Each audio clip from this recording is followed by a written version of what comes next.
बिस्मिल्लाहिर्रहमानिर्रहीम, अस्सलाम वालेकुम, good morning and welcome to morning at home. मैं हूं जुबिन गाजिम और एक और हंसती मुस्कुराती खिलखिलाती पॉजिटिव मॉर्निंग के साथ आपके सामने हाजिर हूं। व्यूअर्स, आज 2 मई है और 2 मई को पाकिस्तान समेत दुनिया भर में वर्ल्ड एस्थमा डे यानी कि दमे का आलमी दिन मनाया जाता है। अब दमा एक ऐसी बीमारी है, एक ऐसी कंडीशन है कि ये हर किसी को हो सकता है और इस बार दमे की जो ये आलमी दिन है उसकी थीम है एस्थमा केयर फॉर ऑल, यानी कि इट डज़ंट मैटर कि आपका ताल्लुक़ किस ग्रुप से हो, आप अमीर हैं, आप गरीब हैं, आप किस बैकग्राउंड से बिलोंग करते हैं, हर किसी को बराबर की और बेहतरीन केयर मिलनी चाहिए और वो उसको डिज़र्व भी करते हैं। लेकिन दमा आखिर है क्या, ये अंडरस्टैंड करना बहुत ज़रूरी है। बहुत से लोग ऐसे भी हैं जो दमे के मर्ज़ में मुब्तला होते हैं लेकिन उनको पता नहीं होता कि उनको दमा है और बड़ी लेट जाके उनको पता चलता है। दमा पहले तो कहा जाता था कि सिर्फ़ बच्चों को होता है और अगर बचपन में हो जाए तो फिर सारी ज़िंदगी रहता है। कुछ बच्चे उसमें से उसे आउट ग्रो कर जाते हैं और बहुत से ऐसे बच्चे जो होते हैं सारी ज़िंदगी जो है वो फिर एडल्ट्स भी उनको दमा रहता है। लेकिन वक्त के साथ हमने ये रियलाइज़ किया है कि दमा आपको ज़िंदगी के किसी भी स्टेज पे हो सकता है। पिछले 2-3 सालों में हम देख रहे हैं कि दमा जो है वो बहुत ज़्यादा बढ़ गया है। एस्थमा हर दूसरे बंदे को, आपको पता चलता है कि हर दूसरे घर में किसी के बच्चे को, किसी की नानी को, किसी की दादी को, किसी के पेरेंट्स को हो गया है और इंसान परेशान हो जाता है कि ये क्यों हो रहा है। सबसे पहली बात तो ये है कि देखें, माहौल में इतनी ज़्यादा आलूदगी है, जिस हवा को, जिस एयर को हम ब्रीथ करते हैं वो हमारे फेफड़ों में जाती है और दमा है ही फेफड़ों की बीमारी। अब ये क्यों होता है, कैसे होता है, इसका इलाज क्या है, आज हम इस टॉपिक पे डिस्कशन करेंगे आज के दिन की मुनासबत से। हमारे शो का पहला हिस्सा जो है वो दमे को ही डेडिकेटेड होगा। अच्छा, पिछले दिनों, और ये जहन में क्यों आइडिया है, नॉर्मली आपको पता है कोई इस तरह का डे होता है तो हम उस पर इन्फॉर्मेशन दे देते हैं और फिर हम मूव ऑन करते हैं और अपने प्रोग्राम को उस हिसाब से लेके चलते हैं। लेकिन कुछ दिन पहले मुझे पता चला, मेरे बच्चा स्कूल में है, उस स्कूल में एक छोटा बच्चा जो है उसको दमे का अटैक हुआ। टीचर्स को नहीं पता था कि बच्चे को दमे की प्रॉब्लम है। बहुत देर तक समझ ही नहीं आई कि बच्चे को हो क्या रहा है। फिर ऑब्वियसली स्कूल की नर्स आई और फिर बच्चे के अम्मी को फ़ोन किया, उन्होंने फिर बैग में से इन्हेलर निकाला, बच्चे को हेल्प आउट किया, उसको हॉस्पिटल लेके गए, सारा कुछ हुआ। अब देखिए, बच्चे को अगर दमा है, डायबिटीज़ है, कोई भी ऐसी प्रॉब्लम है तो सबसे ज़रूरी चीज़ ये है कि स्कूल और सब उन जगहों पे इन्फॉर्म करना ज़रूरी है जहाँ पे बच्चे का इंटरेक्शन होता है, जहाँ पे बच्चा वक्त गुजारता है। अगर बच्चा किसी दोस्त की तरफ भी जा रहा है, प्ले डेट पे जा रहा है, अपने फ्रेंड्स की तरफ जा रहा है या जा रही है, तो उधर के लोगों को पता होना चाहिए कि इस बच्चे को दमे की प्रॉब्लम है, उसका जो इन्हेलर है या जो भी उसकी मेडिकल की जो भी चीज़ें उसके साथ भेजी गई हैं वो कहाँ पे पड़ी हैं, ताकि अगर खुदा न खास्ता दमे का अटैक हो तो फ़ौरन उसका हल ढूंढा जाए। मैं यही सोच रही थी कि हम बहुत सी ऐसी चीज़ें लोगों से छुपाते हैं जिनको छुपाने की कोई ज़रूरत नहीं होती। अब देखिए, दमा एक बीमारी है, अगर एक बच्चे को है तो उसको छुपाने से उस मसले का हल नहीं निकलेगा। और दमा एक ऐसी कंडीशन है कि अगर बचपन में आप उसको नहीं आउट ग्रो करते तो वो सारी ज़िंदगी भी अगर आपके साथ चलती है तो फिर आपने उसको उस हिसाब से मैनेज करना है। जैसे कि हम डायबिटीज़ में भी कहते हैं कि भाई, अगर आपको इंसुलिन की ज़रूरत है तो उसको छुपाने की कोई ज़रूरत नहीं है, अपने साथ अपना इंसुलिन का इंजेक्शन रखा करें और ज़रूरत के मुताबिक उसको लगाया भी करें। मुझे आज भी याद है कि हम बहुत छोटे थे तो मेरी कज़न को पता चला कि उसको जुवेनाइल डायबिटीज़ हो गई है, तो उसके घर वाले छुपाते थे कि आगे रिश्ते में प्रॉब्लम होगी, ये वो व्हाटएवर। तो एक दिन उसकी तबीयत बहुत ज़्यादा ख़राब होनी शुरू हो गई और माँ बाप जो हैं वो सामने इंसुलिन का इंजेक्शन नहीं लगाना चाह रहे थे, तो उसको उठा उठा के घूम रहे हैं इधर उधर के, कोई प्राइवेट जगह मिले तो उधर ले जा के फिर जाके उसको इंसुलिन को इंजेक्शन लगाएं। तो बात यह है कि ये चीज़ें जो हैं मतलब छुपाने वाली नहीं है। देखिए, बीमारी तो एक ऐसी चीज़ है, किसी को कभी भी लग सकती है। सो एक तो इन चीज़ों को छुपाए ना, दूसरी बात, इन्फॉर्मेशन अपने पास पूरी रखें। मैं हमेशा एक ही बात कहती हूँ कि इन्फॉर्मेशन इज़ पावर। आपकी ताकत, आपकी स्ट्रेंथ ही इन्फॉर्मेशन है। जब आपके पास इन्फॉर्मेशन होगी तो फिर आप मसले के हल की तरफ भी उस हिसाब से बढ़ सकते हैं। लेकिन अगर आपके पास इन्फॉर्मेशन ही नहीं है और आप एक चीज़ को छुपा रहे हैं, तो फिर वो सिचुएशन बैड टू वर्स भी जा सकती है और फिर खुदा न खास्ता मौत भी वाक़या हो सकती है।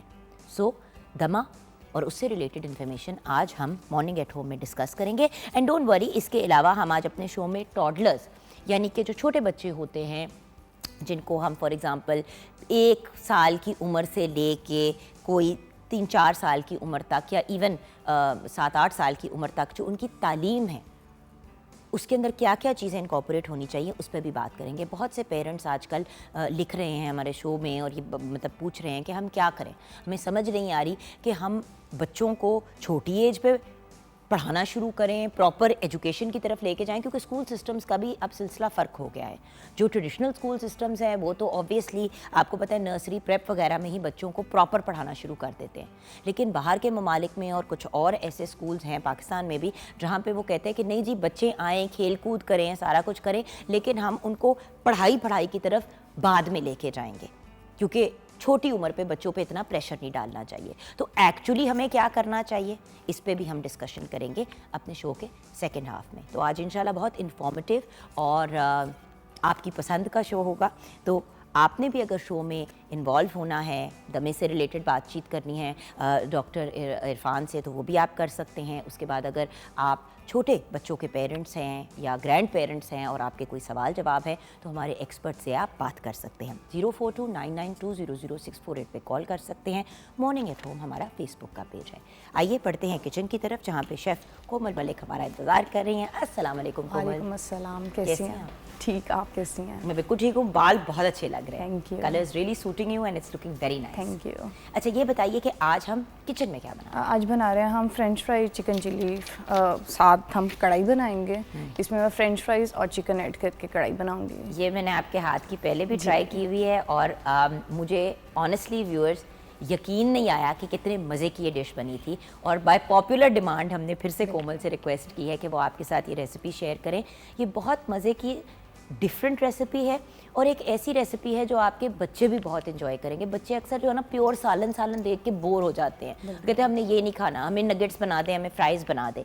तो ये एक नगेट्स एंड फ्राइज़ की ही वेरिएशन टाइप की चीज़ है और बहुत ही मज़े की। मुंह में पानी आ गया, आप रेसिपी बता जी बिल्कुल। चिकन 1.5 किलो, आलू 1 किलो, टमाटर 750 ग्राम, अदरक का पेस्ट और लहसुन का पेस्ट 3 खाने के चम्मच, कुटी सुर्ख मिर्च 2 खाने के चम्मच, काली मिर्च 2 खाने के चम्मच, हल्दी 1 चाय का चम्मच, नमक हस्बे ज़रूरत, सब्ज़ मिर्च 12 से 14 अदद बारीक कटी हुई, तेल 1 कप और तेल फ्राई के लिए। इसमें यह है कि आप चिकन ले लें और उसमें सिर्फ नमक लगाकर उसको आप डीप फ्राई कर लें। अगर आप दिल करें तो एयर फ्रायर भी कर सकते हैं। और इसी तरह चिप्स को फ्रेंच फ्राइज नॉर्मल जिस तरह चिप्स काटते हैं उस तरह काट के उसको भी नमक लगा के फ्राई कर लें। अब ये दोनों फ्राई हो गए हैं। अब आपने एक अपने फ्राई पैन में थोड़ा सा ऑयल लेना है और उसके अंदर क्या कहते हैं अदरक लहसुन का पेस्ट डालना है और उसके अंदर नॉर्मल जो हम हरी मसाले डालते हैं, नमक, मिर्च और हल्दी, ये सिर्फ तीनों डालने हैं और इसमें थोड़ी सी काली मिर्च आप ऐड कर लें और ये डालकर इसको थोड़ा सा भून लें। और उसके बाद आप इसमें टमाटर का पेस्ट डाल लें, टमाटर को ग्राइंड करके, और जब वो भून जाए तो उसके अंदर दोनों चीज़ें ऐड कर लें और साथ जितनी भी आपको मिर्च चाहिए उस हिसाब से अपनी सब्ज़ मिर्च ऐड कर लें और ये तैयार हो जाएगा। बस एक सवाल है, जो पैकेट में हमें मिलते हैं फ्रेंच फ्राइज़, क्या हम वो भी यूज़ कर सकते हैं? यूज़ कर सकते हैं, क्योंकि आपने तो फ्रेश बनाए थे ना, जिस तरह विद मतलब आलू काट के वगैरह, बट आजकल पैकेट वाले भी यूज़ कर सकते हैं, इसमें कोई भी नहीं है क्योंकि फ्रेंच फ्राइज ठीक है। बिकॉज होता है ना कि कहते हैं कि जी वो आलूओं के ही बनाएं क्योंकि वो फिर ज़रा सॉफ्ट भी हो जाते हैं। जो दूसरे वाले होते हैं उनको अगर आप यूज़ करते हैं तो वो बिल्कुल स्टिफी रहते हैं। मैंने उसका बताया था फ्रेंच फ्राइज़ में अगर आपने घर पे वैसे ही जो ब्रांडेड करने हैं तो आप कॉर्नफ्लोर और मैदा दोनों की इक्वल क्वांटिटी यूज़ करके थोड़ी सी और उसको कोट करके हाफ फ्राई करके डन करके फ्रीज़र में रख सकते हैं और आप ऑलमोस्ट 2 मंथ्स तक यूज़ कर सकते हैं। दोबारा आप थोड़ा सा फ्राई करेंगे वो वैसे ही क्रिस्पी होंगे जैसे बाहर। बिल्कुल। और बाय द वे ये बड़ी अच्छी कोमल ने ट्रिक बताई है क्योंकि मैंने भी इसको ट्राई किया कि आप फ्राई करें और फिर को साइड पे रखते हैं, फिर एंड में जब आपने सर्व करना है तो फिर से एक दफ़ा फ्राई कर दें। वो डबल फ्राई करने से भी बहुत क्रिस्पी हो जाते हैं और फिर वो मैदा और कॉर्नफ्लावर का कोट भी बड़ा मज़े का हो जाता है। अच्छा बाय द वे उसके अंदर हल्का सा अगर आप सॉल्ट एंड चिकन पाउडर भी डाल देते हैं ना और उसको टॉस कर देते हैं तो और मज़े का टेस्ट हो जाता है। बट प्लीज़ जो चिकन पाउडर यूज़ करें ये इंश्योर करें कि वो MSG फ्री हो, क्योंकि जिसके अंदर चाइनीज़ नमक डला हुआ होता है ना वो ज़रा डेंजरस के ज़ुमरे में भी चला जाता है और उससे अक्सर लोगों को रिएक्शन भी हो जाती है। So that's it. जी बिल्कुल। ग्रेट। तो हम ब्रेक की तरफ बढ़ेंगे, लेकिन ब्रेक की तरफ बढ़ने से पहले आज हम दमे पे बात करेंगे। दमा एक ऐसी बीमारी है जो फेफड़ों को इफ़ेक्ट करती है, चाहे वो बच्चे हों या एडल्ट्स हों। उसके साथ साथ जिस चीज़ का सबसे ज़्यादा अफसोस होता है वो ये होता है कि देखें, छोटे छोटे बच्चे जिनके हाथों में उनके खिलौने होने चाहिए, उनकी पेंसिल्स होनी चाहिए, उनके हाथों में आप आजकल हम इन्हेलर्स देखते हैं। तो यहाँ पे दो बड़ी मेजर पॉइंट्स हैं जो मैं आप लोगों की तरफ साथ रेज़ करना चाहती हूँ। एक तो दमा है क्या, सारी उससे रिलेटेड इन्फॉर्मेशन। दूसरी बात, ये एक लम्हा फ़िक्रिया है कि माहौलियाती आलूदगी इतनी बढ़ती चली जा रही है कि बीमारियां भी उसके साथ साथ बढ़ती चली जा रही हैं। जब तक हम पोल्यूशन को कंट्रोल में नहीं लेके आएंगे, अपने माहौल का, अपनी इन्वायरमेंट का ख्याल नहीं रखेंगे, तब तक इसी किस्म के मसाइल आते रहेंगे और बढ़ते चले जाएंगे। सो जहाँ पे हमने मेडिकल इन्फॉर्मेशन अपने पास पूरी रखनी है, उसके साथ साथ ये भी जानना ज़रूरी है कि ये जो हमारी इन्वायरमेंट में इतनी पोल्यूशन है जिसमें हम सब अपना हिस्सा डालते हैं, हमने उसको भी रोकना है। क्योंकि हमने इस दुनिया में तो अपना जितना टाइम है उतना ही रहना है, लेकिन उसके बाद हमारे बच्चों ने भी इसी दुनिया में रहना है और इसी दुनिया में फिर उनके बच्चों ने भी रहना है। तो हमने अपनी अगली जनरेशन्स के लिए पीछे क्या छोड़ के जाना है?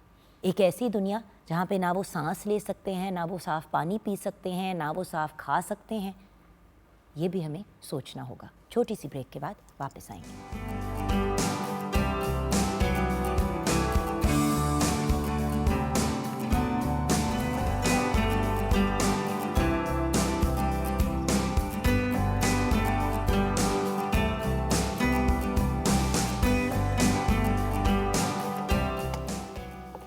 Welcome back from the break viewers. मुझे कोमल ने कहा कि अगर आपको इतनी रेसिपी पसंद है ये, तो फिर आके सीख ही लें एक दफ़ा, जो बार बार आप मुझे कहती है बनाने के लिए। तो मैंने कहा इसकी कामचोरी का लेवल को चेक करें। लेकिन उसके अलावा भी actually physically standing and learning is a different thing. तो अभी तक हमने क्या किया? अभी हमने सिर्फ लहसुन अदरक का पेस्ट डाला है और अपने मसाले डाले जिसमें नमक और सुर्ख मिर्च और हल्दी डाली है। अच्छा, अब ये भून गया। अब मैं इसमें सिर्फ टमाटर की प्यूरी डाल दूँगी। अच्छा, लोग कहते डाल तो लोग कहते हैं कि कढ़ाई और इन चीज़ों के अंदर जो है हमें कोशिश ये करनी चाहिए कि प्रॉपर टमाटर डालें, सिर्फ प्यूरी ना डालें। इसके बारे में आप क्या कहोगे? अब वो आपकी अपनी मर्जी। अगर आप टमाटर को हाफ कट करके और इसको स्टीम भी दे देंगे तो आपने ऊपर से उसका छिलका उतारना है। अच्छा, छिलके के बगैर? जी, क्योंकि आप छिलका तो उतारेंगे तो ये एक अच्छी चॉइस है, ज़रा जल्दी हो जाता है ब्लेंडिंग। क्योंकि कल मेरी बहन मुझे ये कह रही थी कि जुगन ये क्या है, कढ़ाई में कौन ब्लेंड करके डाल देता है टमाटर वगैरह ये वो। तो मैं जब आपने कहा ना ब्लेंडेड, तो मैंने कहा मैं पूछूं ज़रा कि ये क्या कहानी है। क्योंकि मैं actually viewers, I am more of a मीठा बनाने वाला पर्सन। लाइक मैं मीठा वगैरह बेहतर बना लेती हूँ, लाइक बेकिंग, कुकिंग, उस तरह की चीज़ें। एज फार एज देसी क्विजीन इज़ कंसर्न, खाना खाने का बहुत शौक है, लेकिन उतनी ज़्यादा मेरी नॉलेज नहीं है। नहीं, ये है कि क्योंकि आप वो भी स्टीम होकर उसके छिलका तो उतारेंगे आप, क्योंकि वो आप ब्लांच करते हैं। ठीक है। ब्लांच, हाफ ब्लांच जब स्टीम हो जाता है, आप उसको ऊपर से वो किसी भी चम्मच से, फॉक से छिलका उतार। अच्छा, तो आपने ये जो टमाटर ब्लेंड किया छिलका उतार के किया? हाँ जी, छिलका उतार के किया। अब ये है कि अब ये थोड़ा सा मैं पकने दूंगी और उसके बाद मैं इसमें चिकन ऐड कर दूंगी। वैसे मैंने चिकन फ्राई कर लिया हुआ है। जब मैं चिकन थोड़ा सा ऐड करूंगी तो थोड़ा सा, आपको पता है फ्राई में हार्ड जो चिकन हो जाता है वो इसमें थोड़ा सा जितनी देर डलेगा ये सॉफ्ट रहेगा। सही, मुझे समझ आ गई कि फ्राइड चिकन का ये इशू होता है कि ठीक है, तो थोड़ा सा ये जब एक बार हीट इसको इस तरह गर्म हो जाएगा तो मैं इसमें चिकन डाल के इसको स्टीम कर दूंगी और उसके बाद इसी के अंदर पकने हाँ, इसी में पकने दूंगी ताकि उसका थोड़ा सा टेस्ट भी चिकन के अंदर ऐड हो जाए, क्योंकि उसमें मैंने सिर्फ और सिर्फ नमक डाला हुआ है चिकन के अंदर, सिर्फ सॉल्टेड। जी बिल्कुल, कुछ भी नहीं है। एक सेकेंड, तो आपने इसको चिकन को नमक लगाया और क्या किया? मुझे जरा इसका इसको मैंने नमक लगा के सिर्फ फ्राई कर लिया। That's it? कुछ भी नहीं किया। अच्छा, मतलब लगा के छोड़ा नहीं था नमक? कुछ भी नहीं, बस हल्का सा नमक लगाया और इसको मैंने फ्राई कर लिया ताकि उसके अंदर थोड़ा सा वो नमकीन या एक जायका आ जाए। अब जब मैं इसके अंदर डालूंगी तो इसका जो सा है जो टेस्ट है मसालों का वो चिकन के अंदर ऐड हो जाएगा। बट फ्राई करना ज़रूरी क्यों है? क्योंकि उसका जो टेस्ट है, अगर आप वैसे वो जो मैं जिस तरह कह रही हूँ कढ़ाई जैसे बच्चे भी खा लेते हैं, तो फ्राई का एक टेस्ट डिफरेंट आता है, और अगर आप जो दूसरा भुने हुई हांडी होती है उसका टेस्ट डिफरेंट आता है। सही, तो वो जो हम थोड़ा सा एक थोड़ा क्रिस्पी और वो जैसे बंदा कहते हैं कि थोड़ा हम रोस्ट टच जो और कलर भी अच्छा फिर आ जाता है ना, अनलेस फिर वो आप वैसे भी तो हम इसको भूनते ही हैं ना, तो वो भूनने वाला एलिमेंट जो है वो उसमें रिड्यूस हो जाए। अगर आप चाहें तो आप लास्ट में भी सिर्फ चिकन ऐड कर सकते हैं। तो अब हमने चिकन ऐड करनी है? चिकन ऐड या अभी वेट करना? नहीं, कर लें, कोई मसला नहीं। ठीक है, सो चिकन ऐड कर देते। अच्छा, मैं ज़रा ना एक काम करती हूँ, पहले मैं ज़रा हाथ वॉश कर लूँ ना, जो मैं आपके साथ किचन में कुकड़ी को हाथ लगा रही हूँ। अच्छा, ये वाली भी बड़ी इंपॉर्टेंट चीज़ है कि washing your hands viewers is very very important. जब आपने इस तरह हाथों के साथ चीज़ें बनानी हैं, उनको रेडी करना है, तो then you have to make sure कि फिर आप नीट एंड क्लीन अंदाज में उसको करें। ये नहीं करना आपने कि मतलब आप गंदे हाथों के साथ चीज़ों को करें। So that's a very very important element as well. और इस चीज़ का भी ख्याल रखना है कि कपड़ों को और आप पे छींटे ना आए। अच्छा, अब ये हमने कितनी देर के लिए अब जब तक इसका थोड़ा सा पानी खुश्क हो जाएगा तो बस ये रेडी है। इसमें मैंने सिर्फ थोड़ी सी अब मैं काली मिर्च डाल रही हूँ। ठीक है।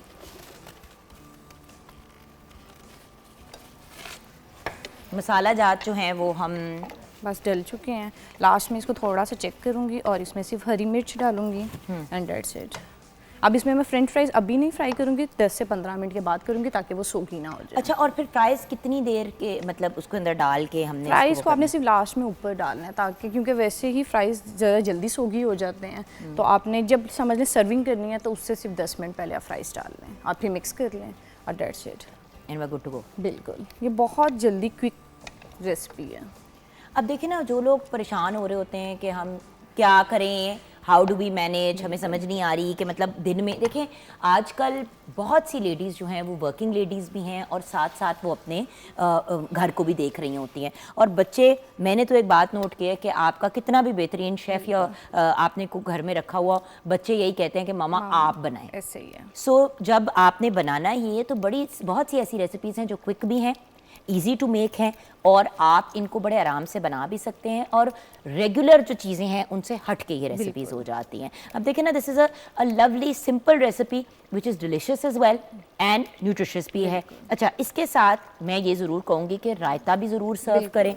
मैं इसके साथ रायता भी सर्व कर रही हूँ, सैलेड भी सर्व कर रही हैं, क्योंकि अभी वैसे इतनी ज़्यादा वेजिटेबल्स का सीज़न नहीं है, लेकिन फिर भी जो जो आपके पास अवेलेबल है। देखो, अब आपने पोटैटोज़ और आपने उसके साथ तो वो बना दिया, बट देखिए आलू में पोटेशियम बहुत होता है and it's a good thing to have. लेकिन उसके साथ अगर आप थोड़ा सा बच्चों को खीरे और गाजर काट के दे दें, अगर आपने वो सैलेड उस तरह से नहीं भी बनाना तो खीरे कट करके साथ रखते हैं, गाजरें कट करके रखते हैं। आजकल आप देखिए यूट्यूब पे इतनी वीडियोस हैं जिसमें बच्चों के लिए खाने को इंटरेस्टिंग बनाने के लिए आप कटर्स यूज़ करके मज़े की शेप्स बना सकते हैं। तो बहुत से ऑप्शंस हैं। और देखिए अब आगे समर हॉलीडेज़ भी आनी है और माँ बाप ने इस टेंशन में भी होना है कि हम क्या खिलाएं, अब क्या खिलाएं और कैसे कैसे क्या क्या चीज़ें बनाएं। तो हम छोटी सी ब्रेक की तरफ जाएंगे। बहुत ही सिंपल रेसिपी है। अगर मेरा जैसा बंदा समझ गया तो आप लोग तो 100% समझ गए होंगे। आप तो मेरे से फिर भी ज़्यादा अक्लमंद लोग हैं। तो हम छोटी सी ब्रेक की तरफ जाएंगे। ब्रेक के बाद जब वापस आएंगे तो हमें ज्वाइन करेंगे डॉक्टर मोहम्मद इरफान मलिक। आप पल्मोनोलॉजिस्ट हैं और आज क्योंकि वर्ल्ड अस्थमा डे है, मतलब दमे का आलमी दिन है, तो उससे रिलेटेड हम बात करेंगे। और डॉक्टर साहब बहुत ही अकम्पलिश्ड हैं। He is director sleep research lab, focal person रहे कोविड-19 में, post graduate medical institute Lahore general hospital and member asthma guideline Pakistan chest society. तो एग्जैक्ट उनसे रिलेटेड आज का दिन है, तो उनसे हम बात करेंगे और गाइडेंस लेंगे। आप हमारे साथ रहिएगा।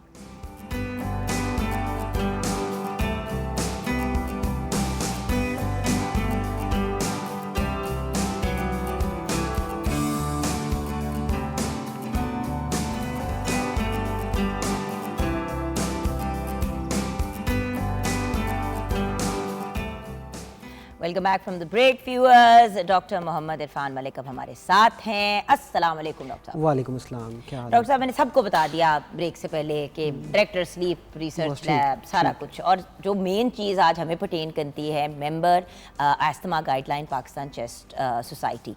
आज पाकिस्तान समेत दुनिया भर में दमे का आलमी दिन मनाया जा रहा है। तो इससे रिलेटेड आप हमें क्या गाइडेंस देंगे और इस साल की थीम बता दें। फिर उसके बाद जो हमें स्पेसिफिक क्वेश्चंस आए हुए हैं मैं उनकी तरफ जाऊंगी। जी, इस साल की जो थीम है अस्थमा पे मसला, बहुत प्रोग्राम आप लोगों ने किया। वैसे मेरे ख्याल में आपको अस्थमा का ज़्यादा पता है मुझसे। मतलब आपने इतने मेरे साथ अस्थमा पे प्रोग्राम कर लिया कि मुझे इमोशनल अस्थमा हो चुका है। हाँ जी। अच्छा जी, अस्थमा जो इज़ वेरी कॉमन डिसऑर्डर और स्टैटिस्टिक्स भी शायद आपने बता दी हो, तो एक चीज़ याद रखें, 1000 patient per day die because of asthma. Globally बात कर रहा हूँ।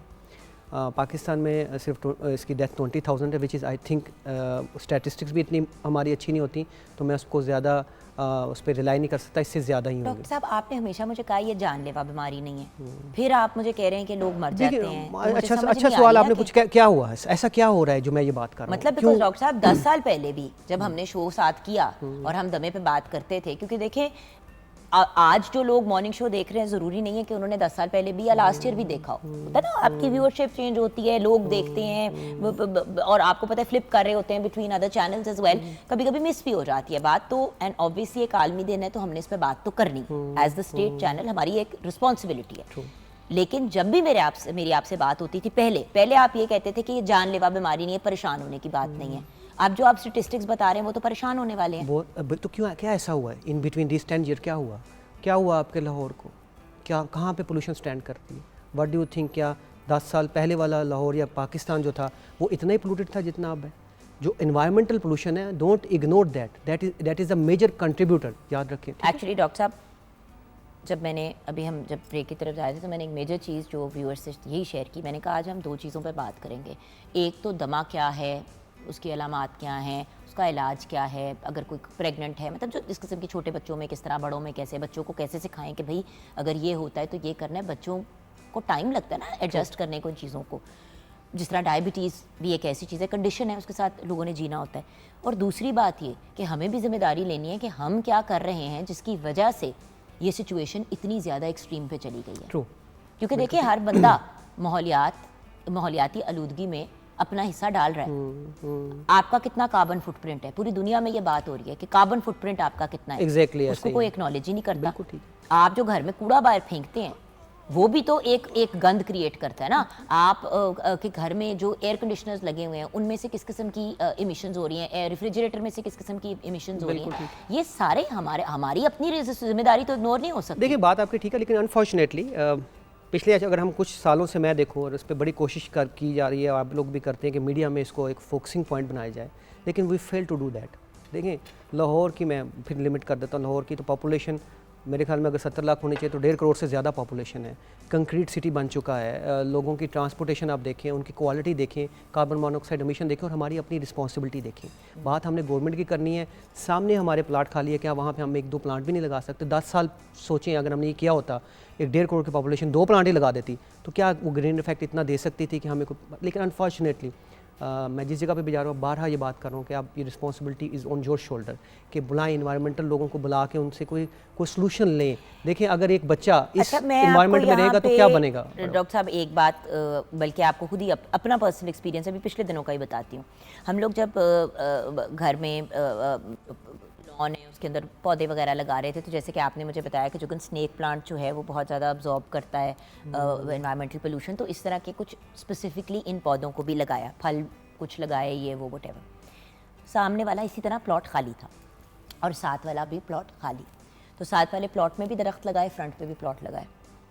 कल मैंने क्या चीज़ नोट की, कल की बात है बाय द वे, जो चीज़ मैंने नोट की कि वो दरख्त जो हैं, जो नए दरख्त लगाए थे वो किसी ने काट दिए हैं बीच में से। पता चला कि जो बच्चे आके खेलते हैं पास, मतलब थोड़ा सा मतलब आगे जाके गांव टाइप है, तो वो बच्चे आके रोड पे क्रिकेट वगैरह ये वो चीज़ें खेल रहे होते हैं, तो वो बच्चे आके जो हैं उनको तोड़ जाते हैं। और वो अच्छी खासी इतनी मोटी उसकी, वो मैंने प्रॉपर ट्रीज मंगा के लगाए कि मतलब बहुत छोटे ना हो क्योंकि सामने, और हम उसको पानी भी दे रहे हैं, हमारे माली भी कर रहे हैं, हम भी उनका ख्याल कर रहे हैं। कल मैंने नोट किया कि अगर मैंने कोई सामने कोई 12 लगाए थे, उस साइड पे कोई, मतलब टोटल बाहर की तरफ हमने 24 लगाए थे। भाई अगर लगा ही रहे हो, अपने घर में भी लगा रहे हो तो बाहर भी लगा दो। 24 लगाए थे, उसमें से कोई 18 जो हैं वो तोड़ दिए। लेकिन ये तो ऐसा, लेकिन फिर भी कंट्रीब्यूशन होगी। एक दरख्त 10 शख्स के लिए ऑक्सीजन प्रोवाइड करता है, ठीक है? सो लगे रहे, आप भी लगे। कि मैंने अपने लिए नहीं लगाए थे, हमने अपने इर्द गिर्द तो कर लिए। मुझे यही वाली बात जो आप हमेशा से कहते हैं कि भाई एक दरख्त कोई बंदा लगा दे, तो मैंने कहा भाई अगर कर ही रहे हैं, माजन है, बंदा इतनी चीजें करता है, यू नो सदका जारिया ही समझ के आप थोड़ा सा एक्स्ट्रा पैसे खर्च कर लें। ये रमजान में मैंने लगाए, so we are talking about 6 weeks ago मैंने लगाए, और आप ये देखें कि अभी वो जिन्होंने बेचारों ने अपनी जड़ें पकड़ी वो बेचारे सॉलिड हुए, तो किसी बच्चे ने आके देखिए इसमें परेशानी की बात नहीं, तो part and parcel of life है, एक बनाएगा एक तोड़ेगा, एंड में जो बनाएगा ज़्यादा उसको बेनिफिट हो जाएगा, तो उसको तो कोई ऐसी ज़रूरत नहीं, और ऐसे ही चलता है। लेकिन अच्छी बात है कि आपने कंट्रीब्यूशन की, और ये सबको करनी है। इंडोर प्लांट लगाने, आपने किलोमीटर या 2 किलोमीटर का डिस्टेंस है, you can travel by walking, आप साइकिल यूज़ कर सकते हैं। कल्चर को अडॉप्ट करना पड़ेगा। देखें एक आम शख्स जो सांस ले रहा होता है पोल्यूशन में, वो 2000 गैलन हवा अंदर लेके जा रहा है, और ये पोल्यूटेड एयर है, ये याद रखें। लेकिन ये वो चैप्टर है जो मैं ये समझ रहा हूँ, मेरी ऑब्जर्वेशन जो है, जिस पे या हम बात नहीं करना चाहते, या पब्लिक सुनना नहीं चाहती, या गवर्नमेंट अपनी रिस्पॉन्सिबिलिटी नहीं लेना असल चाहती। में मसला पता है क्या है, कॉम्बिनेशन में कहना कि काम है। आप और मैं सोच रहे हैं अपनी अगली जनरेशन्स का, चले हम तो गुजारा निकाल ही लेंगे, हमारे बच्चों का क्या हाल होना है, और बच्चों के बच्चों का क्या हाल होना है। बिल्कुल सही बात। तो हम तो आगे की जनरेशन्स का सोच रहे हैं। बिल्कुल बिल्कुल ऐसे। जो लोग नहीं सोच रहे वो यही सोच रहे हैं कि यार हमारा तो गुजारा निकल रहा है ना, क्या प्रॉब्लम है। लेकिन अब तो हमारे लिए भी आप पता बताएं, हर विंटर में आपको फोने कर रही होती हूँ, डॉक्टर साहब मैं फिर बीमार हो गई हूँ, बच्चों को इशू हो रहा है। हर शख्स को, जो आज से कुछ साल पहले जाएं तो ये इतनी कॉमन नहीं थी। अब हर दूसरे घर में आपको बंदा मिल रहा होगा जिसकी काफ़ी कंट्रोल नहीं हो रही, जिसके सांस में सीटियों की आवाज़ आने लग पड़ी, वो मानते नहीं डॉक्टर साहब हमें एस्थमा कैसे हो सकता है। तभी environmental factor is playing major role now. क्योंकि पहले दमा यही होता था ना कि बचपन में अगर आपको हो गया तो आपकी सारी जिंदगी, आप ही शो पे कहते थे कि ये बचपन में हो जाता है, और फिर अगर आपको एक दफा हो जाए या तो आप you grow out of it, या फिर सारी जिंदगी रहता है। अच्छा, ये बड़ा इंपॉर्टेंट क्वेश्चन जो आप कहते हैं you grow out of it, हम ये बात करते थे और अब अक्सर मुझसे पूछा जाता है तो मैं उन पे अब खामोश हो जाता हूँ। How can I grow out of asthma जब बाहर इतनी पोल्यूशन है? मैं अब इस बात को भी नहीं कह सकता। सो ये एक लम्हा फ़िक्री है हम सब के लिए, और हम सब को इसमें कंट्रीब्यूशन करनी है। हम आंखें बंद करके बैठे नहीं रह सकते। एक टाइम आएगा कि हम कहेंगे यार उस वक्त हमें बोलना चाहिए था। मैं एक बात आपको वैसे बताऊं, कोविड में मीडिया ने बड़ा रोल प्ले किया, उसने इतनी कंट्रीब्यूशन की, लोगों को मास्क पे मजबूर कर दिया। माशाल्लाह आप फीमेल्स के लिए भी डिज़ाइनिंग मास्क आ गए। सो हमें ये काम करना पड़ेगा। सो थीम तो हमारा एस्थमा का ये है कि केयर फॉर द ऑल, लेकिन मेरे ख्याल में हमें पाकिस्तान के लिए ये करना चाहिए कि हमें पोल्यूशन फ्री ग्रीन पाकिस्तान की तरफ जाना चाहिए। तो एस्थमा का जो स्लोगन इस दफ़ा दिया, उन्होंने कहा केयर फॉर द ऑल, उसका बेसिक कंसेप्ट ये था कि जो मेजर पेशेंट्स ऑफ एस्थमा वो थर्ड वर्ल्ड कंट्रीज़ में लाई करते हैं, उनको मेडिसिन प्रोवाइड करना ये रिस्पॉन्सिबिलिटी एज़ यूजुअल ऑलवेज़ उन्हीं कंट्री की रही जिनको हम अब्यूज़ करते रहे। तो वो सोच रहे हैं कि हमें ऐसा करना चाहिए कि इनके लिए भी मेडिसिन को हर लेवल पे पहुंचाना चाहिए। This is the theme of this year. और क्योंकि देखें ना, जिनके पास रोटी नहीं है खाने के लिए, वो दमे की जो इनहेलर्स वगैरह भी हैं उनको भी किस तरह से करेगा। वैसे एक बात मैं बताऊं कि this is available in government setup, अंदर से आ रहे हैं, अवेलेबल है, तो लिया जा सकता है इनको, ऐसी बात नहीं। अच्छा, अब डॉक्टर साहब दमा एग्जैक्टली है क्या? सबसे पहले तो एक्सप्लेन करें कि है क्या। हमने ये तो बात कर ली कि जी माहौलियाती आलूदगी जो है और जो हम उसमें हिस्सा डाल रहे हैं उसको हम रिड्यूस करें और पॉजिटिव हिस्सा डालें, दरख्त लगाएं, अपनी इन्वायरमेंट को ग्रीन करें, कुछ इस किस्म की चीज़ें करें, होम गार्डनिंग की तरफ आएँ, किचन गार्डनिंग की तरफ आएँ, कुछ तो करें ना। और बहुत से ऐसे पौधे हैं, असल में डेंगू के डर से लोगों ने घरों में से पौधे बाहर निकाल दिए। एक तो ये बड़ा मसला है ना, एक चीज़ आती है तो दूसरी की वजह से तीसरी, तीसरी की वजह से चौथी, समझ नहीं आती। ये एक फैक्टर है, अभी तक हमने कंट्रीब्यूशन नहीं की, ये मानने वाली बात है। लेकिन हम भी रहते हैं, हम कितने अरसे से लाहौर में रह रहे हैं, उसी रोड से जाते हैं, रोड से हमने दरख्त उतरते ज़्यादा देखे हैं, लगते कम देखिए। सो ये एक ट्रू फैक्ट है। अच्छा, एस्थमा क्या है? एस्थमा जिसको हम उर्फ़ आम में दमा कहते हैं, सांस की नालियों की दायमी तंगी, मुस्तकिल तंगी अब कह दिया गया है इसको, और जिसमें सांस की नालियाँ में सोजिश आ जाती है, वो नैरो हो जाती हैं, उसकी वजह से सांस में सीटियों की आवाज़ आती है, सांस में तंगी होती है, चलने से सांस फूलता है और कफ होती है। तो ये सांस की नालियों की दायमी तंगी है, इसको हम एस्थमा कहते हैं। ओके, सिम्टम्स क्या हैं? सिम्टम्स मैंने इसी में आपको डिफाइन कर दी। तो 4 कार्डिनल सिम्टम्स हैं। वो तो आप अंदर के बता रहे हैं ना सिम्टम्स, देखने वाले को। अब अगर बच्चे को होता है फॉर एग्जांपल, तो हमें कैसे पता चले कि इसको बच्चों में अलामत देखें, बच्चों में अलामत इन्हीं में से एक आती है, क्योंकि खांसी और जुकाम के सिरप दे दे के हम लोग गुजारा निकालते रहते हैं। देखिए, किसी भी शख्स को अगर बच्चे को भी नज़ला ज़ुकाम हो तो उसके साथ उसको कफ का होना या सांस की किसी भी अलामत का होना एक नॉर्मल पैरामीटर है। लेकिन अगर ये अलामत 10 दिन से ज़्यादा चलती हैं तो ये अलार्मिंग है। यानी अगर किसी को नज़ला ज़ुकाम हुआ, उसको खांसी हुई, उसको सीटियों की आवाज़ आई, लेकिन वो 10 दिन के अंदर स्टेबल होगी, तो इसका मतलब है ये वायरल इंड्यूस था और ऑटोमेटिकली रिजॉल्व कर गया। अच्छा, यहाँ पे मैंने एक सवाल पूछना है। जैसे कि हसन को खांसी लगी, उसमें सीटियों की आवाज़ नहीं थी, लेकिन वो खांसी ऑलमोस्ट 4 हफ्ते चली। हाँ, तो दिस इज़ अलार्मिंग। अब इस कफ की आपने देखना है कि टेंडेंसी क्या है। क्या ये डायर्नल वेरी करती है?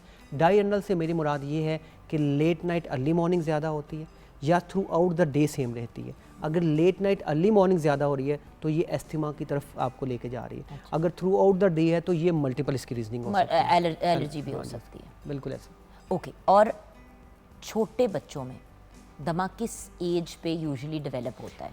अच्छा बिल्कुल ठीक, ये बड़ा इंपॉर्टेंट है। जब हमने क्योंकि पढ़ाई देखिए ना, अब 6 माह का बच्चा मुझे नहीं बता सकता। सच्ची बात बताऊं तो हसन 6 साल के हैं, वो मुझे किस तरह बताएगा? नूर बानो 2.5 साल की हैं। तो मैं तो देखे ना एक माँ के पॉइंट ऑफ व्यू से अब आपसे सवाल पूछ रही हूँ। देखिए 2 साल की एज तक हम एस्थमा डिक्लेयर नहीं करते, we call them as a wheezy child. वो बच्चे जिनमें वीज, जिसको हम सीटियों के पास कहते हैं, वीजी चाइल्ड कहते हैं। 2 साल से 3 साल के दरमियान का जो पीरियड है ये ग्रे जोन है।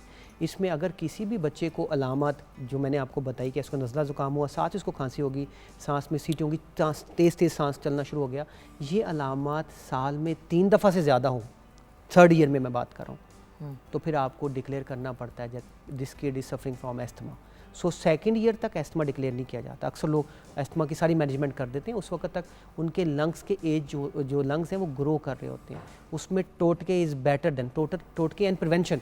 टोटके से मेरी मुराद ये नहीं कि जो मर्ज़ी देते थे, जो ये दालचीनी कावा शावा का जो कंसेप्ट था, दैट मे हेल्प, लेकिन आफ्टर 2 ईयर्स आपको देखना पड़ता है बच्चे को। प्लस ये कि ये जितने भी बच्चे हैं जो एस्थमा की तरफ जाएंगे, 80% इन बच्चों में फैमिली टेंडेंसी होती है, क्योंकि फैमिली में भी एस्थमा होता है। तो अगर फैमिली में एलर्जी या एस्थमा की मैनिफेस्टेशन है तो फिर ये बच्चों की प्रोबेबिलिटी हाई है कि ये दे विल डेवलप एस्थमा, तो इनको फिर उसके मुताबिक मैनेज करना है। दमा इसकी कोई टाइप्स भी होती हैं?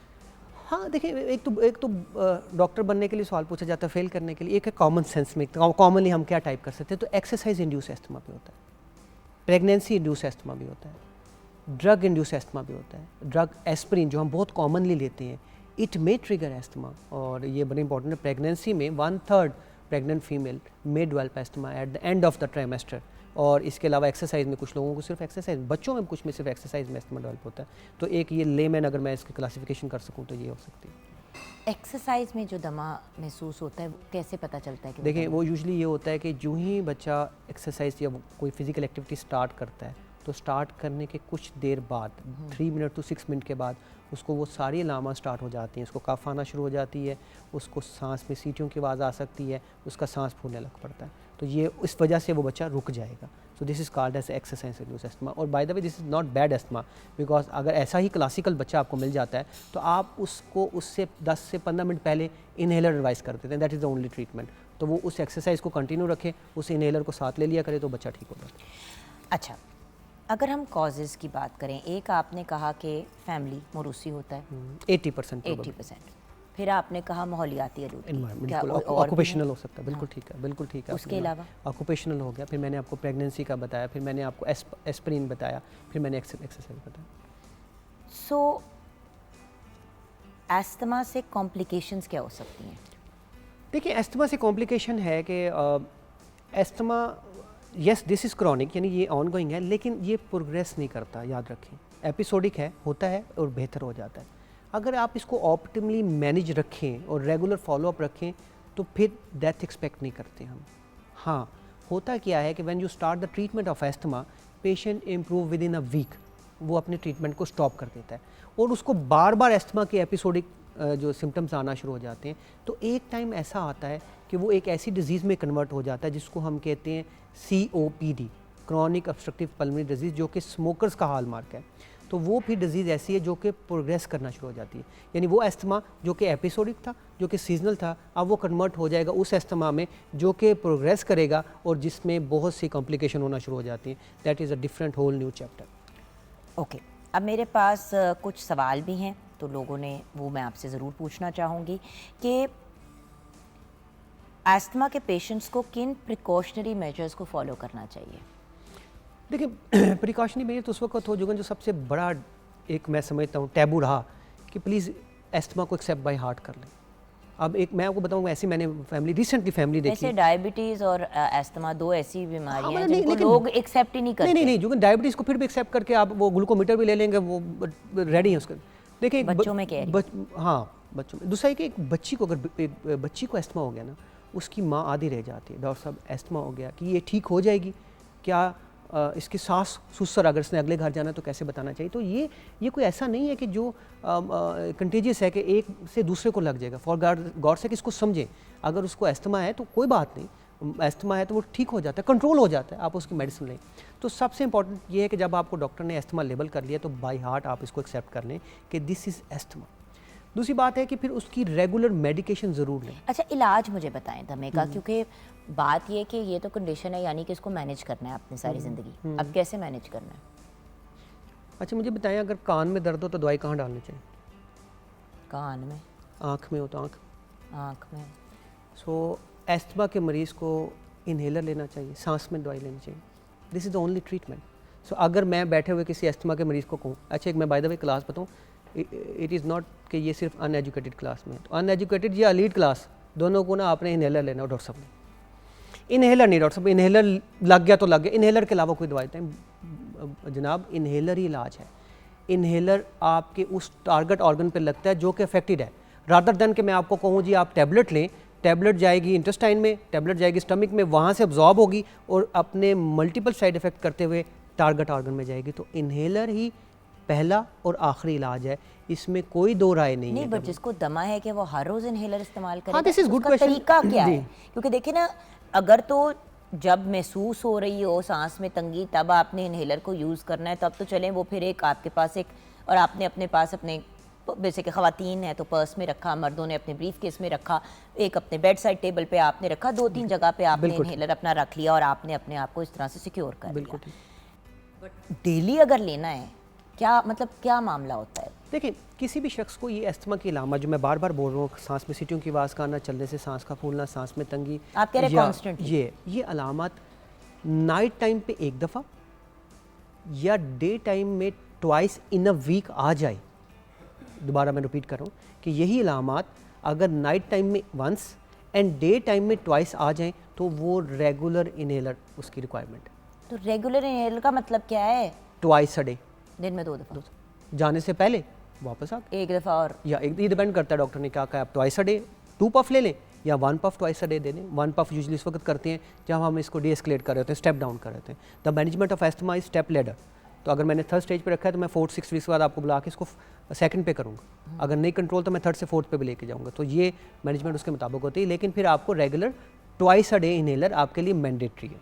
अच्छा, जो लोग जिन लोगों को दमा होता है, क्या वो एक्सरसाइज कर सकते हैं? बिल्कुल करनी चाहिए। देखें, यही तो हमारा सवाल है। अगर वो एक्सरसाइज नहीं कर रहा, मतलब एक पेशेंट था जिसको दमा है और वो दमा एक्सरसाइज से ट्रिगर करता है और वो 4 हफ्ते बाद मेरे पास आता है, वो कहता है डॉक्टर साहब मुझे तो कोई इलामत नहीं हुई।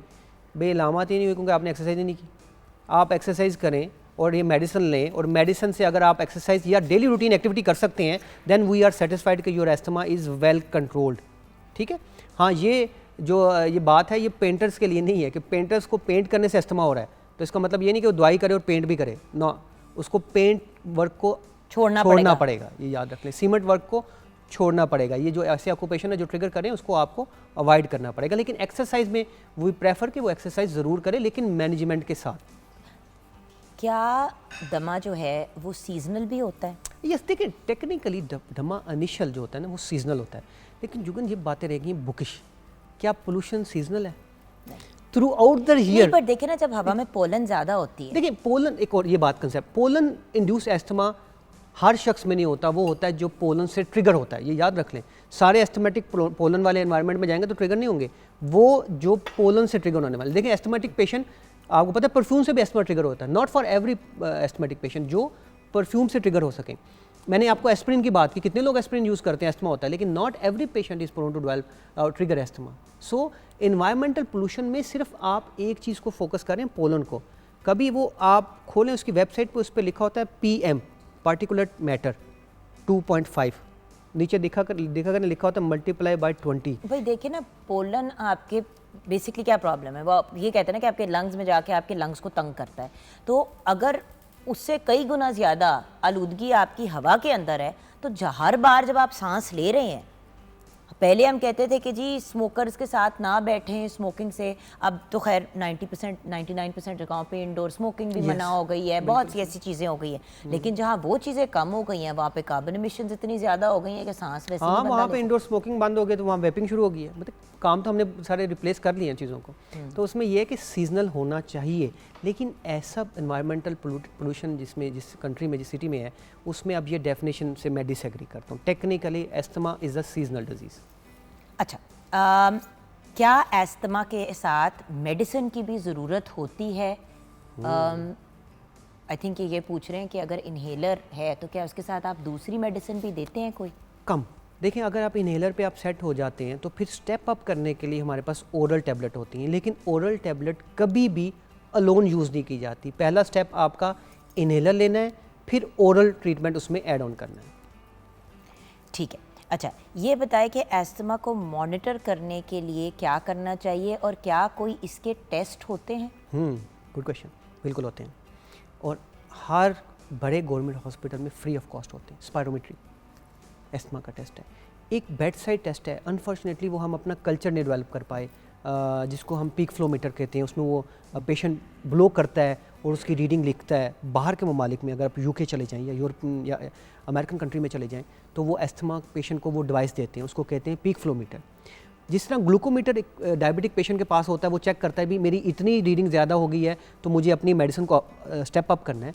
तो जो पीक फ्लो मीटर है वो एस्थमेटिक पेशेंट लेता है और उसके बाद उसकी रीडिंग आती है, या वो ग्रीन होती है या वो येलो होती है या रेड आती है। तो वो रेड अगर आती है इसका मतलब है उसकी ट्रीटमेंट ऑप्टिमल नहीं है, तो ट्रीटमेंट को ऑप्टिमाइज़ किया जाए। लेकिन unfortunately it's a failure of a pulmonologist, we unable to develop this culture in Pakistan, but it exist. और इसको कहते हैं एस्थमा एक्शन प्लान, जो हर एस्थमेटिक को पता होना चाहिए। हमारे यहाँ वो अनफॉर्चुनेटली कल्चर अभी तक नहीं बन पाया।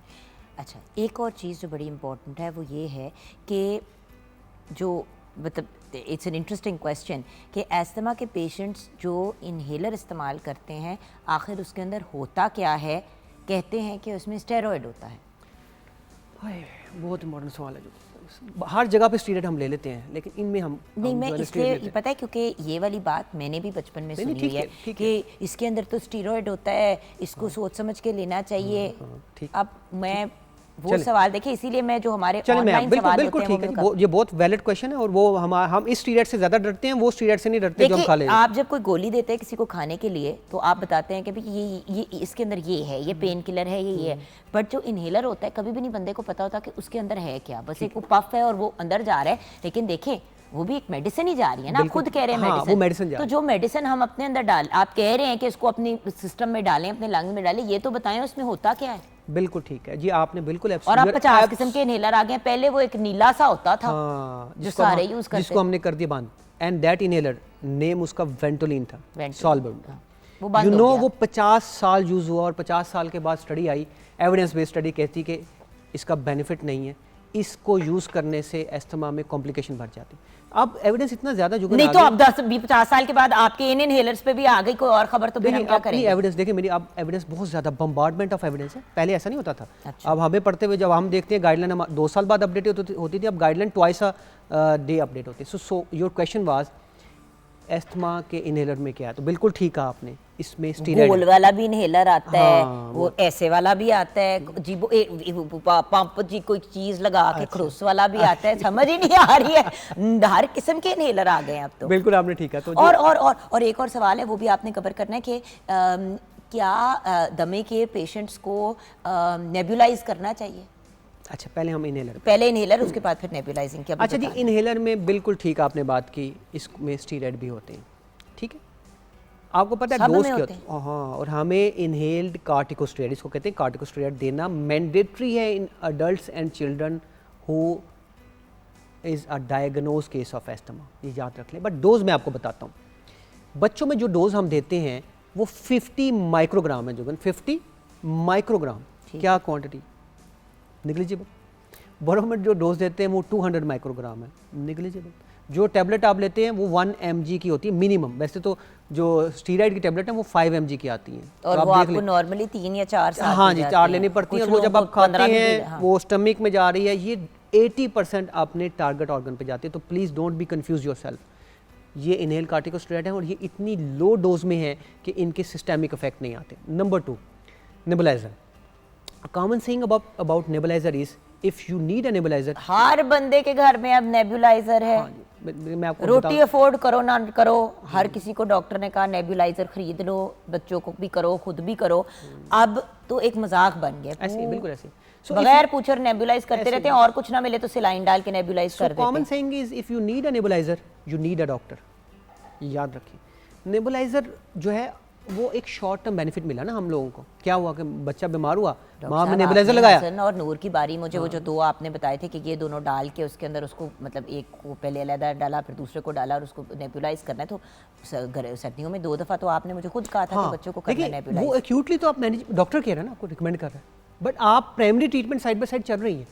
होता क्या है कि बच्चों के लिए स्पेशली मैंने ये देखा है कि वो नेबुलाइजर उनको एडवाइस कर देते हैं, वो बच्चा वक्ती तौर पे ठीक हो जाता है और बाद में उसमें वो दोबारा अलामत डेवलप हो जाती है। तो प्लीज़ ये डॉक्टर को डिसाइड कर लेने दिया करें कि जी आप, यानी कि अगर आपको डॉक्टर ने कहा है कि बच्चे को नेबुलाइज करें तो करें, क्योंकि मैंने ऐसे भी पेरेंट्स देखे हैं कि वो कहते हैं चलो वो सिर्फ नॉर्मल जो सिलाइन पानी होता है वो डाल के कर देते हैं ना, खुल जाएगा सारा कुछ। आप पानी डाले जा रहे हैं बच्चे के lungs. That is not recommended at all, याद रखें।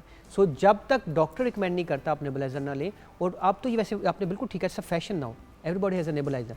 सर हमने नेबुलाइजेशन कर ली भी, उसको इनहेलर दे दो, और अगर आपने इनहेलर अच्छा दिया है तो नेबुलाइजिंग से आसान है। और सच्ची बात तो ये है कि ऑनेस्टली बच्चों को टिका के बिठा के नेबुलाइजर लगा के वो 2 सेकंड नहीं बच्चे टिकते, कभी इधर छलांग कभी उधर छलांग, तो वो नेबुलाइज भी सही तरीके से नहीं होते। तो क्या बेहतर नहीं है कि वो सिंगल पफ के साथ या डबल पफ के साथ आप एटलीस्ट बच्चे को कंफर्टेबल कर दे। बच्चे तो अब नेबुलाइजर देख के दूसरी डायरेक्शन में भागना शुरू हो जाते हैं। देखिए माँ बाप तो अपना कोई टीवी का शो वगैरह लगा के अपना नेबुलाइजर लगा के कर लेते हैं अपने आप को नेबुलाइज, बच्चों बेचारों को कौन हैंडल करे। और यूजुअली छोटे बच्चों में ये टेंशन आती है, बड़े बच्चों को तो चलो आप स्टीम भी दे देते हैं, बाकी चीजें भी करा लेते हैं। बिल्कुल ऐसे। अच्छा हाँ जी, एक्सट्रीम ऑफ एज में ना किसी हद तक हम नेबुलाइजर को फेवर करते हैं, बिकॉज टेक्निक उनकी इतनी अच्छी नहीं होती, ये बात याद रखिए। यानी एक बुजुर्ग है, उसको मैं अगर कहूँ कि इनहेलर लेके वो डीप इंस्पिरेशन करे तो बेचारा नहीं कर पाएगा, इसी तरह बच्चा नहीं कर पाएगा। तो कुछ एज में हम ज़रूर रिकमेंड करते हैं, लेकिन ये नॉर्मली रिकमेंड नहीं किया जाता, नॉर्मली इनहेलर ही रिकमेंड किया जाता है। फाइनली आपका पैगाम क्या है? देखिए पैगाम ये है कि दमा जो है उसको बाय हार्ट एक्सेप्ट करें, और दमा एलर्जी एक डिजीज़ के 2 नाम है, ये याद रखें। इट्स अ कंट्रोलेबल डिजीज़, इससे भागे ना।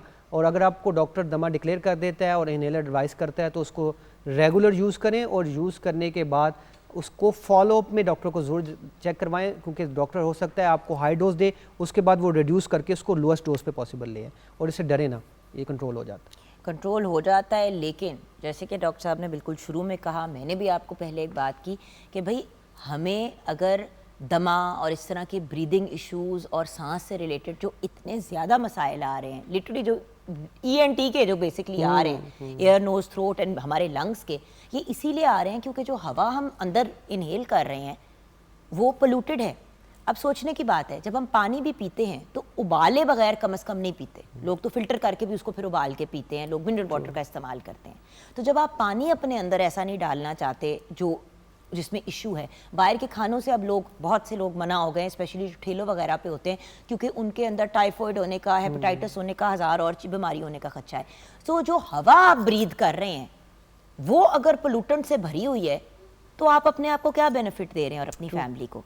तो लॉजिक और सेंस यही कहती है कि प्लीज़ अपने कार्बन फुटप्रिंट को कम करें, यानी कि एटलीस्ट आप जो हिस्सा डाल सकते हैं। डॉक्टर साहब यही कह रहे हैं कि चलो हम बाहर के लोगों को तो नहीं रोक सकते, लेकिन अपनी ज़ात के हद तक घर में दरख्त पौधे इस किस्म की चीज़ें रखें, कोशिश करें कि गाड़ी को बिला वजह ना इस्तेमाल करें। अगर एक बच्चे ने एक टाइम पे ड्रॉप होना है, दूसरे दूसरे कोशिश करें कि कार पूलिंग के सिलसिले को लेके चलें। पूरी दुनिया में ये हो रहा है, बाहर के ममालिक में अमीर से अमीर घराने जो हैं वो अपने हमसायों के साथ कार पूल का सिस्टम करते हैं कि भाई एक ही गाड़ी निकले और वो 4-5 बच्चों को ड्रॉप करके और पिक कर ले। लोग स्कूल के बस के सिस्टम्स को इसलिए प्रेफर करते हैं क्योंकि एक ही बस निकलती है, उसमें बहुत से बच्चे जाते हैं, गाड़ियाँ कम यूज़ होती हैं। ये गरीब और अमीर होने की बात नहीं है, ये एक्चुअली इस वक्त बात है कि हमने अपनी एनवायरनमेंट को सेव करना है, अब नेचर को सेव करना है। अगर नेचर ही बर्बाद हो जाएगा तो उसके साथ साथ हमारे बच्चे भी और उनकी फ्यूचर जनरेशंस भी डिस्ट्रॉय हो जाएंगी। Thank you so much doctor साहब। छोटी सी ब्रेक के बाद वापस आएंगे।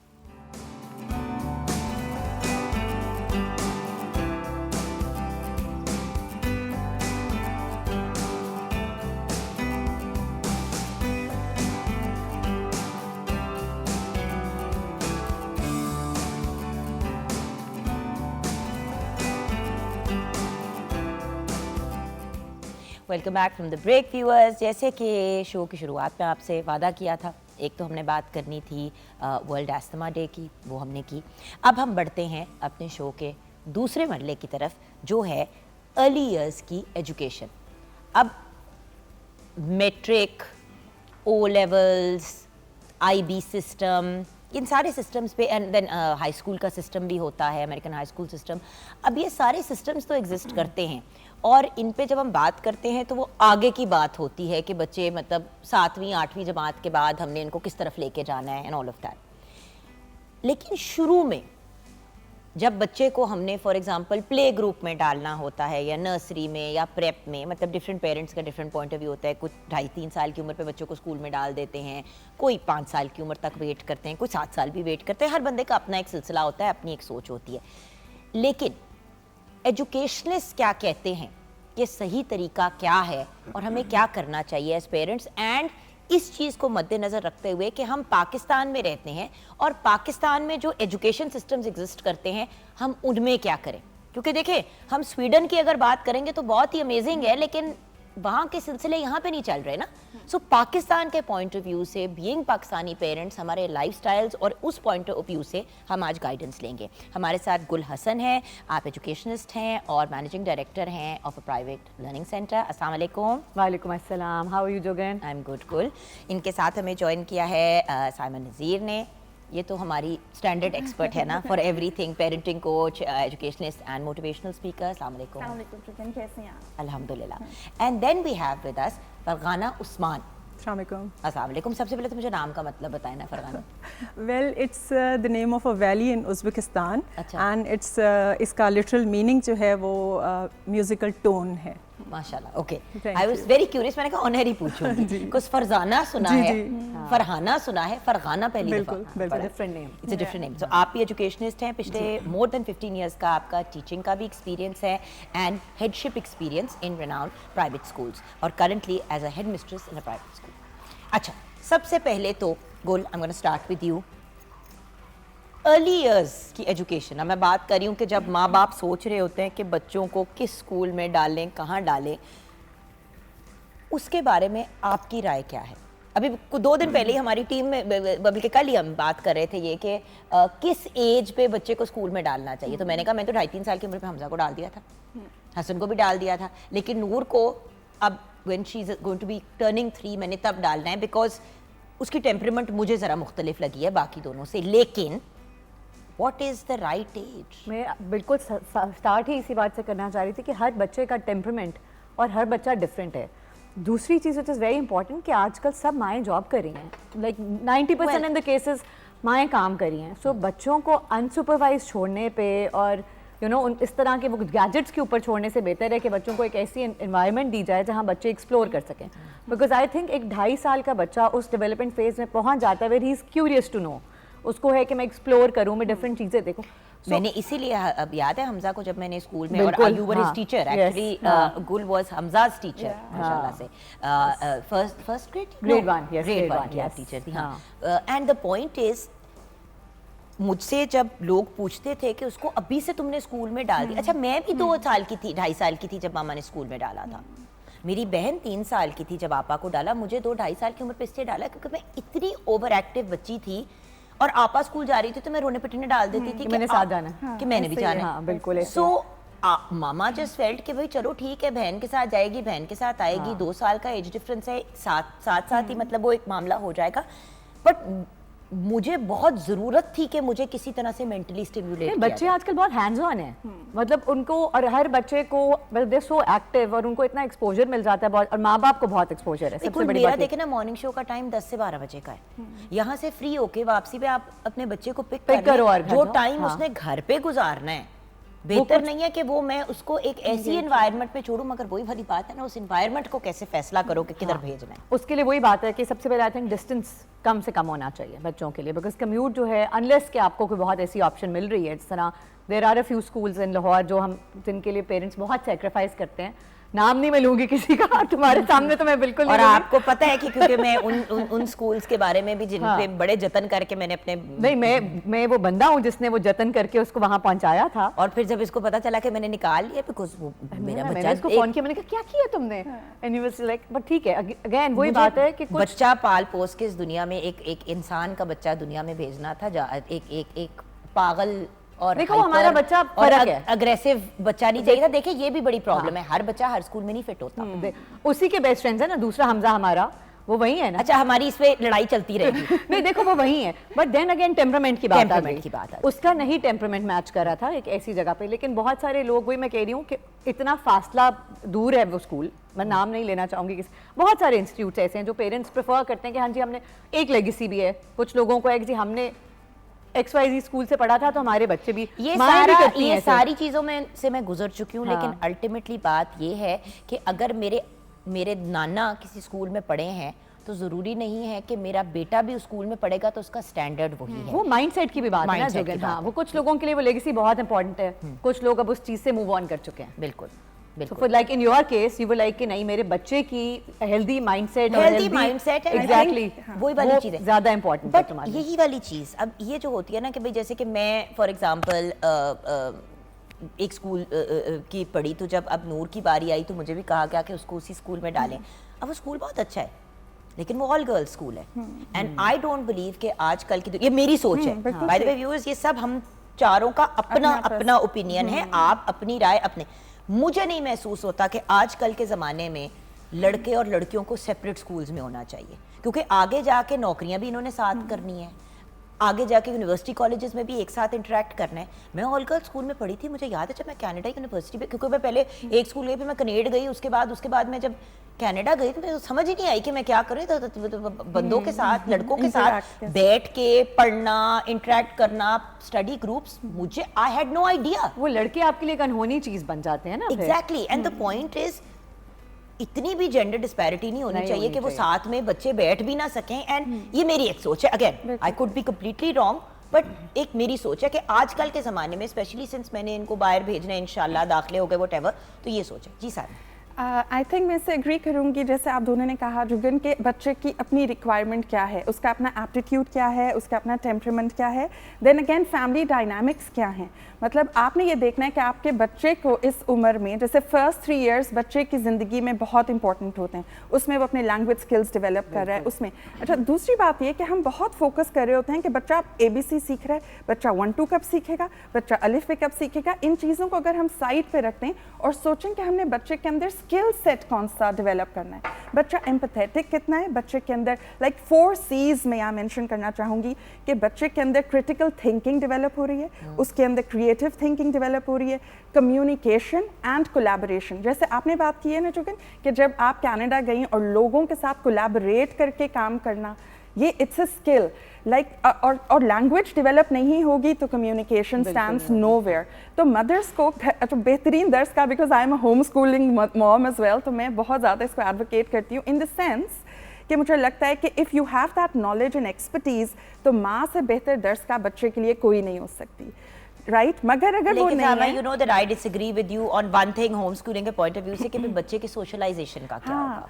उसी मेरा वो मेरा एक इशू है। I take that, but because मैं खुद एजुकेशन से थी ना जुगन, तो मुझे प्रॉब्लम नहीं हुई, बिकॉज आई न्यू प्लेटफॉर्म्स कि जहाँ पे बच्चा जाके इंटर स्कूल कॉम्पिटिशन्स में कहाँ पार्टिसिपेट कर रहा है, यू नो रोबोटिक्स कहाँ कर रहा है। So there were places, cooking जाकर, like he had workshops at स्काफ, लाइक सो आप होम स्कूल करना चाह रहे थे लेकिन आपको उसको दूसरे बच्चों के साथ interact and all of that stuff, you are ठीक है सब। सो ये अवेयर, अगर आप ये कर सकते हैं तो वेरी गुड, और अगर नहीं कर सकते तो दिस इज द पर्पस। हमारे पास स्कूल्स हैं, अब स्कूल कौन सा डिसाइड करना है, हर फैमिली की अपनी वैल्यूज़ हैं, अपनी प्रायोरिटीज़ हैं। हमारे पास मार्केट में हर चीज़ है, आपको जल्दी जल्दी होमवर्क कराना है, टन्स ऑफ घर दे के काम दे के बच्चे को घर भेजना है ताकि वो बुक्स के अंदर यू नो हर वक्त स्वॉम्प्ड रहे, या आपको उसको you know activity based learning करानी है। आपकी बच्चे की वेल बीइंग आपके लिए ज़्यादा इंपॉर्टेंट है, उसकी हैप्पीनेस आपके लिए ज़्यादा इंपॉर्टेंट है, उसका खुश रहना, ग्रो करना। सो आपके लिए डिसाइड करने के फैक्टर सिर्फ ये होने चाहिए कि आपकी वैल्यूज़ कौन से स्कूल के विजन के साथ अलाइंड करी हैं। हैविंग सेड दैट, मैं 1 मिनट और लूँगी।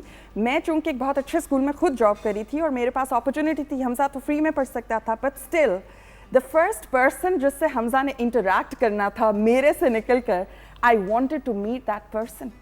तो मैं उस टीचर से मिली थी and I was happy and comfortable and confident कि वो मेरे बच्चे के साथ इंटरेक्ट करी हैं और ये सारी चीज़ें देखने की हैं। एक और इम्पॉर्टेंट चीज़ ये है कि ऐसे स्कूल्स में मत भेजें जहाँ पर ऑलरेडी 30 बच्चे क्लास में हैं, तो वो बेचारी टीचर चाहेगी भी तो आपके बच्चे को अटेंशन नहीं दे सकेगी। सो आई थिंक इस तरह की अब तो सिलसिले अल्लाह का शुक्र है कि बेहतर हो गए। अब तो देयर आर मतलब एक टीचर है, teacher ratio, student teacher ratio, vision of the school and empathy का जो एलिमेंट है एज अ पर्सन, बिकॉज बाकी सब चीज़ें आप रट्टा लगवा लें, आप SAT करा लें 2 दिन में, 2 महीने में। डेविल्स एडवोकेट है, अगर हम अपने बच्चों को आदत डाल देंगे ऑफ कांस्टेंट फोकस्ड अटेंशन, सिर्फ एक किया, मैं सिर्फ डेविल्स एडवोकेट प्ले कर रही हूं, मैं इसके बारे में सोच रही थी उससे, मैं अक्सर जो ना आपको पता है वेला दिमाग अक्सर चीजें वेला that's good and I am going to address this to you and of course जो हमारा चल रही है गुफ्तगू उसी को आगे ले जाते हैं। अब हम अगर बच्चों को हर 4 बच्चे के साथ एक टीचर होनी चाहिए फॉर एग्जांपल, या हर 5 बच्चों के साथ, तो जिंदगी में आगे जाके तो ऐसी फोकस्ड अटेंशन नहीं मिलती इंसान को। तो जब हम बच्चों को इतना ज़्यादा मी आए वाले फोकस में ले आते हैं, मुझे लग रहा है कि हम एक एक्सट्रीम से दूसरे एक्सट्रीम से गए हैं। हम 50 स्टूडेंट्स की क्लास में से अब चले गए हैं कि 3-4 बच्चों के साथ एक बंदा जो है वो करे, तो फिर आगे जाके भी बच्चा वर्क एनवायरनमेंट में और जगह इस किस्म की फोकस्ड अटेंशन चाहता है। एंड आई एम सॉरी, जब काम की भीड़ में निकलते हो तो फिर आप वन ऑफ अ क्राउड बन जाते हो, तो फिर बंदा मेंटली अपसेट होता है, एंजाइटी इश्यूज होते हैं, डिप्रेशन होती है। जी मैम। देखें the same thing taking forward, जैसे कि मिस साइमा ने जिक्र किया कि बच्चों के अंदर 4 C's का इन्होंने जिक्र किया, जिसमें कोलैबोरेशन है, क्रिएटिविटी है, कम्युनिकेशन है एंड क्रिटिकल थिंकिंग स्किल्स हैं, उनको हमने डेवलप करना है और early years is the time to develop that, you know, उसको बहुत अच्छे तरीके से हम बच्चों में निखार सकते हैं इन स्किल्स को। आपकी बात कि बच्चों को, सारे बच्चों को हर वक्त फोकस्ड रखना क्लासरूम में कितना पॉसिबल है और क्या उनके लिए बेनिफिशियल होगा या नहीं, ग्रुप वर्क्स का और कोलैबोरेशन का बहुत ज़्यादा हमारे मुल्क में क्वालिफाइड टीचर जी वो तो मतलब आजकल में जी टीचर ट्रेनिंग पे है बहुत ज़्यादा फोकस, लेकिन फिर भी कहीं ना कहीं स्कूल लैक करते हैं इस पॉइंट को। इसमें यह कि कोलैबोरेशन का बहुत ज़्यादा एक है तस्वुर क्लासरूम्स में, उसको इम्प्लीमेंट किया जाता है, जिसमें बच्चे ग्रुप वर्क्स की शक्ल में काम करते हैं, ग्रुप्स में बैठते हैं, एक्टिविटीज़ करते हैं, उनके अंदर क्रिटिकल थिंकिंग स्किल्स को उजागर करने की कोशिश की जाती है इसके थ्रू। और टीचर्स का इसमें जो रोल होता है वो फैसिलिटेटर का होता है, दे आर द प्लानर्स, वो प्लान करती हैं इस तरह के टास्क्स जो बच्चों को कोलैबोरेशन में बच्चों को काम करने के बाद इंडिपेंडेंट लर्नर की तरफ लेके जाएं। और उनको ऑफ कोर्स बच्चों को अल्टीमेटली जो भी लर्निंग इंटेंशंस होती हैं, जो भी उनकी होती हैं, उनको इम्प्लीमेंट करवाना और अचीव करवाना बहुत ज़रूरी है। लेकिन मेरे सवाल का जवाब किसी ने भी दिया, किस उम्र पे अर्ली लर्निंग स्टार्ट होनी चाहिए? देखें अर्ली ईयर्स, हम अर्ली ईयर्स किसको कंसिडर करते हैं? जी मैं वही वाजे करना चाह रही हूँ। अर्ली ईयर्स का जो टाइम पीरियड है ये स्टार्ट होता है बच्चे की पैदाइश से लेके 8 साल की उम्र तक जाता है, ठीक है। लेकिन मेनली स्टैंड करेक्टेड, मैंने कहा 2 साल की उम्र से लेके आगे, I guess early years basically पैदाइश के बाद शुरू जी बिल्कुल। और अर्ली ईयर्स के जो पहले 5 साल हैं बच्चे की ज़िंदगी के, जिसमें उसकी पैदाइश से लेके 5 साल तक की उम्र का वक्त दौरानिया है, वो सबसे इम्पॉर्टेंट है, जिसमें बच्चा फिजिकल डेवलपमेंट के साथ साथ सोशल एंड इमोशनली भी डेवलप हो रहा होता है, साथ साथ उसमें कम्युनिकेशन और लैंग्वेज स्किल्स बहुत ज़्यादा इम्प्रूव हो रही होती हैं। अब वही बात आ जाती है कि बच्चे की तालीम और तरबियत किस वक्त शुरू की जाए। अब अगेन माँ की तरबियत as well, because I feel that आजकल स्कूल्स का टोटल फोकस तालीम पे होता है। माँ की जो गोद है वो ही तालीम और तरबियत का पहला मकाम है जहाँ से शुरू होती है, इसीलिए बहुत ज़्यादा फोकस किया जाता है बच्चियों की तालीम पे, कि इन्वेस्ट किया जाए लड़कियों की तालीम और तरबियत पे, ताकि वो आगे चल के अपने बच्चों की तालीम और उनको बेहतर नशोनुमा उनको दे सकें, उनके विजन को इम्प्रूव कर सकें, उनकी अंडरस्टैंडिंग को डेवलप कर सकें। जहाँ तक बात आती है कि उनको किस वक्त स्कूल में बच्चे को कराया जाए, देखिए हर बच्चा यूनिक है, एवरी चाइल्ड इज़ डिफरेंट। आपने खुद जिक्र किया अपने 3 बच्चों का, जिसमें बताया कि एक को किस उम्र में कराया, दूसरे को, फिर तीसरे को आपने थोड़ा टाइम लिया। अब पेरेंट्स को ये चीज़ डिसाइड करनी है, बीइंग अ पेरेंट हमें ये देखना है कि हमारा बच्चा इस वक्त कहाँ स्टैंड करता है, क्या बच्चा इंडिविजुअली रेडी है स्कूल लाइफ को अडॉप्ट करने के लिए कि वो स्कूल में जाके सेटल हो पाए, स्कूल के एनवायरनमेंट को टीचर्स के साथ, बच्चों के साथ इंटरेक्ट कर पाए, आसानी से उस चीज़ को अपने अंदर अडॉप्ट कर पाता है या नहीं। इसमें पेरेंट्स का रोल आ जाता है कि वो अपने बच्चे को साइड बाय साइड प्रिपेयर करें स्कूल लाइफ के लिए, जो कि 2.5 साल से 3 साल आप जैसे कह रही हैं स्कूल्स में ऑफर की जाती है, इनिशियल स्टेज दी जाती है।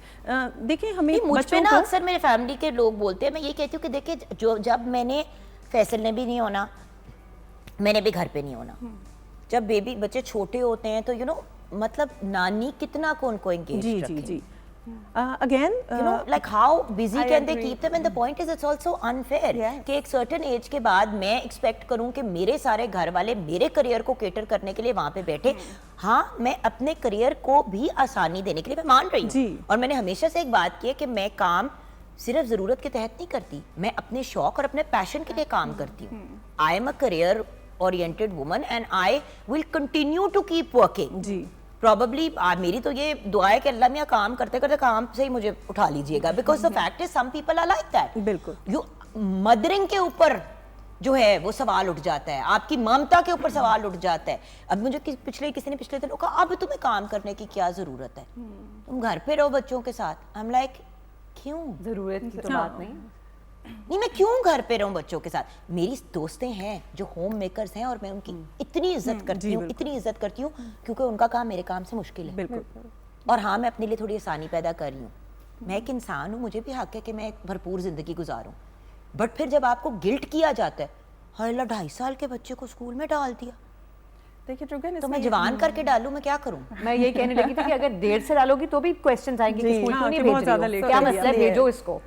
यू नो, सो किसके लिए क्या काम कर रहा है, नहीं, आपने हसन वो की बारी देखना मुझे है। इतनी बातें सुनाई गई। अब नूर 2.5 साल की हो गई तो अब सब उसको डाला नहीं है, बेटा डाला नहीं। मैंने कहा मैं यही तो मैं सितंबर में you won't डाल रही spare। और अक्टूबर में वो इंशाल्लाह 3 साल की हो जाएगी, तो eight 3 I'll put her in, क्योंकि बिला वजह समर स्कूल में डालने का कुछ हाँ सोशलाइज करूंगी। अब मुझे पता है मैंने इसको स्कूल में डालना है, मैं उसको लेके जाऊंगी, सोशलाइज करूंगी। बट प्रॉब्लम ये है कि आपस में आजकल इतनी मदर शेमिंग शुरू हो गई है ना, और पता नहीं क्यों बाप को कोई कुछ नहीं कहता। मैंने सब कुछ मदरहुड और माओ की बाप जिम्मेदारी डे केयर में डाल दे बच्चे को, सिंगल फादर, तो कहते हैं जी बेचारा अंडरस्टैंड। बेचारा। हाँ, हाँ, सही, बेचारा सही, कह दिया सही। जाता दोनों वर्किंग पेरेंट्स हो और अगर एक औरत बच्चे को डाल दे डे केयर के अंदर तो उसको बुरा भला कहते हैं। अच्छा, हम ब्रेक की तरफ जाएंगे। ब्रेक के बाद जब वापस आएंगे तो अर्ली ईयर्स में जब हम फैसला कर रहे होते हैं कि बच्चे को किस स्कूल में डालना है, किन चीज़ों के ऊपर हमारा फोकस होना चाहिए, मैट्रिक हो, FA हो, व्हाटएवर, मैट्रिक हो, O लेवल हो, व्हाटएवर हो, ये चीज़ मुझे नहीं मैटर करती।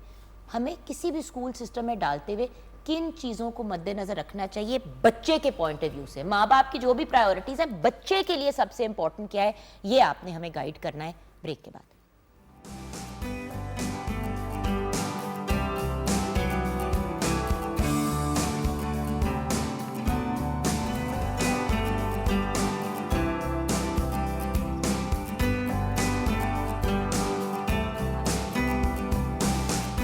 Welcome back from the break, viewers. We have a brilliant panel of girls having a chat. इनको girls इसलिए कह रही हूँ कि अगर मैंने कहा ख़वातीन तो फिर मैं भी ख़वातीन हो जाऊँगी। आजकल मेरा बड़ा दिल है कि मैं गर्ल ही रहूँ। दिल को खुश करने के लिए ख्याल भी बहुत अच्छा है। माइंडसेट तो गर्ल्स वाला है ना। माइंडसेट भी गर्ल्स वाला है और फिर अपब्रिंगिंग भी बच्चों की गर्ल्स वाली कर रही हूँ। तो अच्छा गुल, मुझे ये बताओ कि बच्चों का स्कूल सिलेक्ट करते हुए किन चीज़ों को मद्देनजर रखना चाहिए। पेरेंट्स बहुत पैनिक करते हैं, मेरी अपनी टीम के लोग पैनिक कर रहे हैं क्योंकि उन्होंने बहुत से 2-3 लोग ऐसे हैं जिन्होंने अपने बच्चों को स्कूल में डालना है, मुझे पूछ रहे हैं किस में डालें। अब मेरे क्राइटेरिया फ़र्क है, दूसरों के क्राइटेरिया फ़र्क है, लेकिन obviously there are certain things जिनको मद्देनजर हर पेरेंट को रखना चाहिए रिगार्डलेस ऑफ आपके क्राइटेरिया क्या हैं एज अ पेरेंट, राइट? जो बच्चे की नशोनुमा के लिए अच्छी चीज़ें। जी गुल। सबसे पहले तो आपके घर के क्या डायनामिक्स हैं। इसमें सबसे आइडियल ये चीज़ है कि आप अपने बच्चे को एक ऐसी जगह पे नहीं सेटल कर सकते जो आपके घर के माहौल से बहुत डिफरेंट है। So first of all you should visit the school, not once, maybe twice, teachers के साथ। और बहुत सारे स्कूल्स आपको ओरिएंटेशंस ऑफर करते हैं, अब वो ओरिएंटेशन ज़रूर अटेंड करें।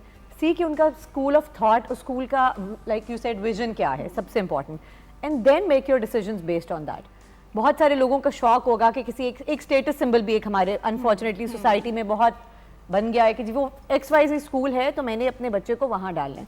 आप अफोर्ड कर सकते हो, नहीं कर सकते, अपने आप को उस मुश्किल में ना डालो जो किसी दूसरे को देखते हुए उस पेयर प्रेशर में आके उस स्टेटस में को फॉलो करते हुए और फिर again temperament of your child. ये बड़ी इंपॉर्टेंट आपने बात की फीस वाली, एक्चुअली मेरे जहन में भी नहीं थी, बट ये बड़ी इंपॉर्टेंट चीज़ है। क्योंकि देखिए बहुत से लोग ऐसे होते हैं कि हमारी फैमिली के सारे बच्चे फलां स्कूल में पढ़े, अब उस स्कूल की फ़ीस अगर हर महीने 50,000 रुपये है, आपके 4 बच्चे हैं तो 2 लाख आप 2 लाख रुपए दे सकते हैं, और वो सिर्फ 2 लाख नहीं होते ना जान, 2 लाख तो नहीं है ना, उससे 2 लाख से कई गुना ज़्यादा हो जाते हैं, क्योंकि यूनिफॉर्म्स हैं। अच्छा अगर यूनिफॉर्म नहीं है तो किताबें हैं, 1000 चीज़ें हैं। हर महीने का अगर आपका बच्चे का 50,000 वो खर्चा है तो 10-15 हज़ार ऊपर से खर्चा है ही है। Exactly. और फिर ये भी याद रखें कि अगर स्कूल दूर है, जैसे कि आपने पहले कहा कम्यूट भी देखें। एग्जैक्टली। आप अगर फॉर एग्जांपल DHA में रह रहे हैं और आपने कराची में नाजमाबाद में बच्चे को स्कूल भेजना है, तो ये बहुत बड़ा प्रॉब्लम है। सो डिस्टेंसेस का भी ख्याल, ट्रैफिक सिक्योरिटी, मतलब सिक्योरिटी भी देखनी है हमने, अपने मुल्क के हालात देखने हैं, ट्रैफिक देखनी है। और फिर छोटा सा मासूम 2.5 साल का बच्चा हम बात करें जिसको हमने स्कूल में डालना है, क्या ये ठीक है कि वो 1 घंटा ड्राइव करके स्कूल पहुंचे और फिर 5 घंटे पढ़े और 1 घंटा ड्राइव करके वापस आए? सो ये सारी चीज़ें हमें अपने मद्देनज़र रख के डिसीजन लेना चाहिए स्कूल चूज करने के मामले में। अच्छा, साइमा के जवाब के बारे में मैं इसलिए एक्साइटेड हूँ क्योंकि आप होम स्कूल कर रहे हो, तो होम स्कूल करने के पीछे कोई तो साइंस थी आपकी। जी बिल्कुल थी, यानी कि आप स्कूल सिस्टम से के को खास प्रो नहीं थी, हालांकि स्कूल्स में रही सारी उम्र और पढ़ाया है और आप ट्रेनिंग्स भी देती हो स्कूल। हाँ बिल्कुल ऐसे ही है। जो कि मुझे लगता है कि जो हम शुरू में बात कर रहे थे ना कि हर बच्चे का क्या टेम्परामेंट है, हर बच्चा एक यूनिक इंडिविजुअल है। अगर आपके 4 बच्चे भी, आई एम श्योर आप सब इससे एग्री कर रहे हैं, बात भी कर रहे थे, तो वो तीनों चारों भी आपस में एक जैसे नहीं हैं।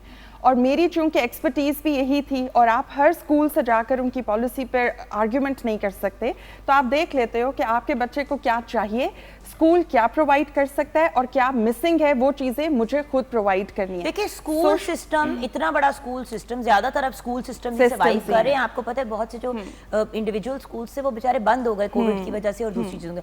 अब इतना बड़ा school system, viewers please understand करें कि वो आपके एक बच्चे के लिए अपने आप को बदलने नहीं वाला, वो आपको पैसिफाई जरूर कर देंगे, हौसला तसल्ली देके, लेकिन लेट्स बी रियलिस्टिक। एग्जैक्टली तो 2 बातें तो यही हैं। सबसे बड़ा तो फाइनेंशियल फैक्टर है। आप देख लें कि आप हर तरह के, हर टीयर के स्कूल्स मौजूद हैं। We are very lucky in that regards. Lahore में, पाकिस्तान में स्कूल्स हैं जिन इलाकों में एटलीस्ट हम रह रहे हैं, तो आपको फाइनेंशियली कौन सा टीयर सूट करता है, उस गिवन ऑप्शंस में आप देख लें कि आपकी प्रायोरिटीज़, आपके विजन, आपकी वैल्यूज़ के साथ कौन सी चीज़ सबसे क्लोजेस्ट है। और दूसरा एस्पेक्ट आपने ये देखना है कि कभी कभी हमारी अपनी भी तो कुछ स्ट्रेंथ्स हैं ना। जैसे अगर मुझे पता है मेरी स्ट्रेंथ सोशल नेटवर्किंग है या सोशल बच्चे के अंदर स्किल्स डेवलप करना है, तो मैं इसको खुद केटर कर लूँगी और बाकी चीज़ें मैं स्कूल पर छोड़ दूँगी। मदर्स को ये देखना है, स्कूल में एक दफ़ा भेजने का मतलब ये नहीं है कि बस अब आपकी जिम्मेदारी ख़त्म हो गई, आपने स्कूल के साथ मिलकर काम करना है। और एक बात मैं ये कहना चाहूँगी कि जैसे हमारे रिलीजन में भी है ना कि आप बच्चों की एज को 3 ब्रैकेट्स में डिवाइड करें, पहले 7 साल, नेक्स्ट 7 साल और उससे अगले 7 साल। तो मैंने एग्जैक्टली यही करने की कोशिश की। जो first 7 years I made sure that the child, my son, and I really advocated। 21 वाली तो एज कैटेगरी है, बच्चा काबू में नहीं आता ना, तो उससे पहले that's what I'm saying। पहले 7 सालों में आपने बच्चे को सिर्फ खेल और प्यार और मोहब्बत और स्टिमुलेट करना है। लाइक उनको, जैसे हम लैंग्वेज डेवलपमेंट की भी बात कर रहे थे, तो वो कैसे डेवलप होगी, क्रिएटिव थिंकिंग कैसे डेवलप होगी अगर आप उसको इन एनवायरनमेंट्स में रखेंगे जहाँ वो कलर्स और साउंड्स के साथ एक्सपोज हो रहा है। बंद कर, है ना, इस तरह की चीज़। अगले 7 साल आप उनको एक्सपेरिमेंट करने दें। This is what I did. आप उनको करने दें काम, और ये याद रखें कि 14 ईयर्स हम खुद जानते हैं, उसके बाद तो चाहें भी तो काबू नहीं कर सकते। And that's what the religion says. आप 14 ईयर्स में एक बच्चा एक अडल्ट है और फिर आप उसको करियर और दुनिया में बाहर निकालने के लिए रेडी है। और इसीलिए मैंने फिर उसके लिए जो स्कूल अल्हम्दुलिल्लाह सिलेक्ट किया, माशाल्लाह is going to join it, is one of the renowned schools of Pakistan अल्हम्दुलिल्लाह। मगर ये okay, so he is now joining he is now I can not tell you, I will tell you the name बाद में। नहीं मैं नहीं पूछ रही, मैं ब्रेक में एंड में करूंगी आपसे बात, बट आप किस एज पे आपके हम ही इज टर्निंग 14। सो वो सारे स्किल्स, वो थिंकिंग स्किल्स, वो डिसीजन मेकिंग, यू सी, आपने सिर्फ आज बच्चे को स्कूल भेज के सारी उम्र स्कूल के लिए रेडी नहीं रखना। आपने बच्चे को मुआशरे के लिए तैयार करना है, नेशंस के लिए, फैमिलीज के लिए। इतना सारा सेटअप जो हमारा खराब है वो इसीलिए कि हम अच्छे डिसीजन मेकर्स नहीं हैं। हाँ, लेकिन आप अर्ली लर्निंग इन स्कूल्स के प्रो नहीं थी, जिसकी वजह से आपने ये किया और आपको चीजें नहीं अच्छी लगी। बिल्कुल। अच्छा, now being a head mistress, जिसके अंडर सारा कुछ आता है, टीचर्स भी आती हैं, बच्चे, क्योंकि आपके नीचे सिर्फ बच्चे नहीं आते, आपके नीचे टीचर्स भी आते हैं। जी बिल्कुल। तो आपकी जिम्मेदारी बहुत हार्ड है। बिल्कुल। अच्छा, टेकिंग सेम थॉट्स फॉरवर्ड, जैसे कि आपने मुझसे पूछा कि पेरेंट्स किस तरह से अपने बच्चे के लिए स्कूल का इंतखाब करें।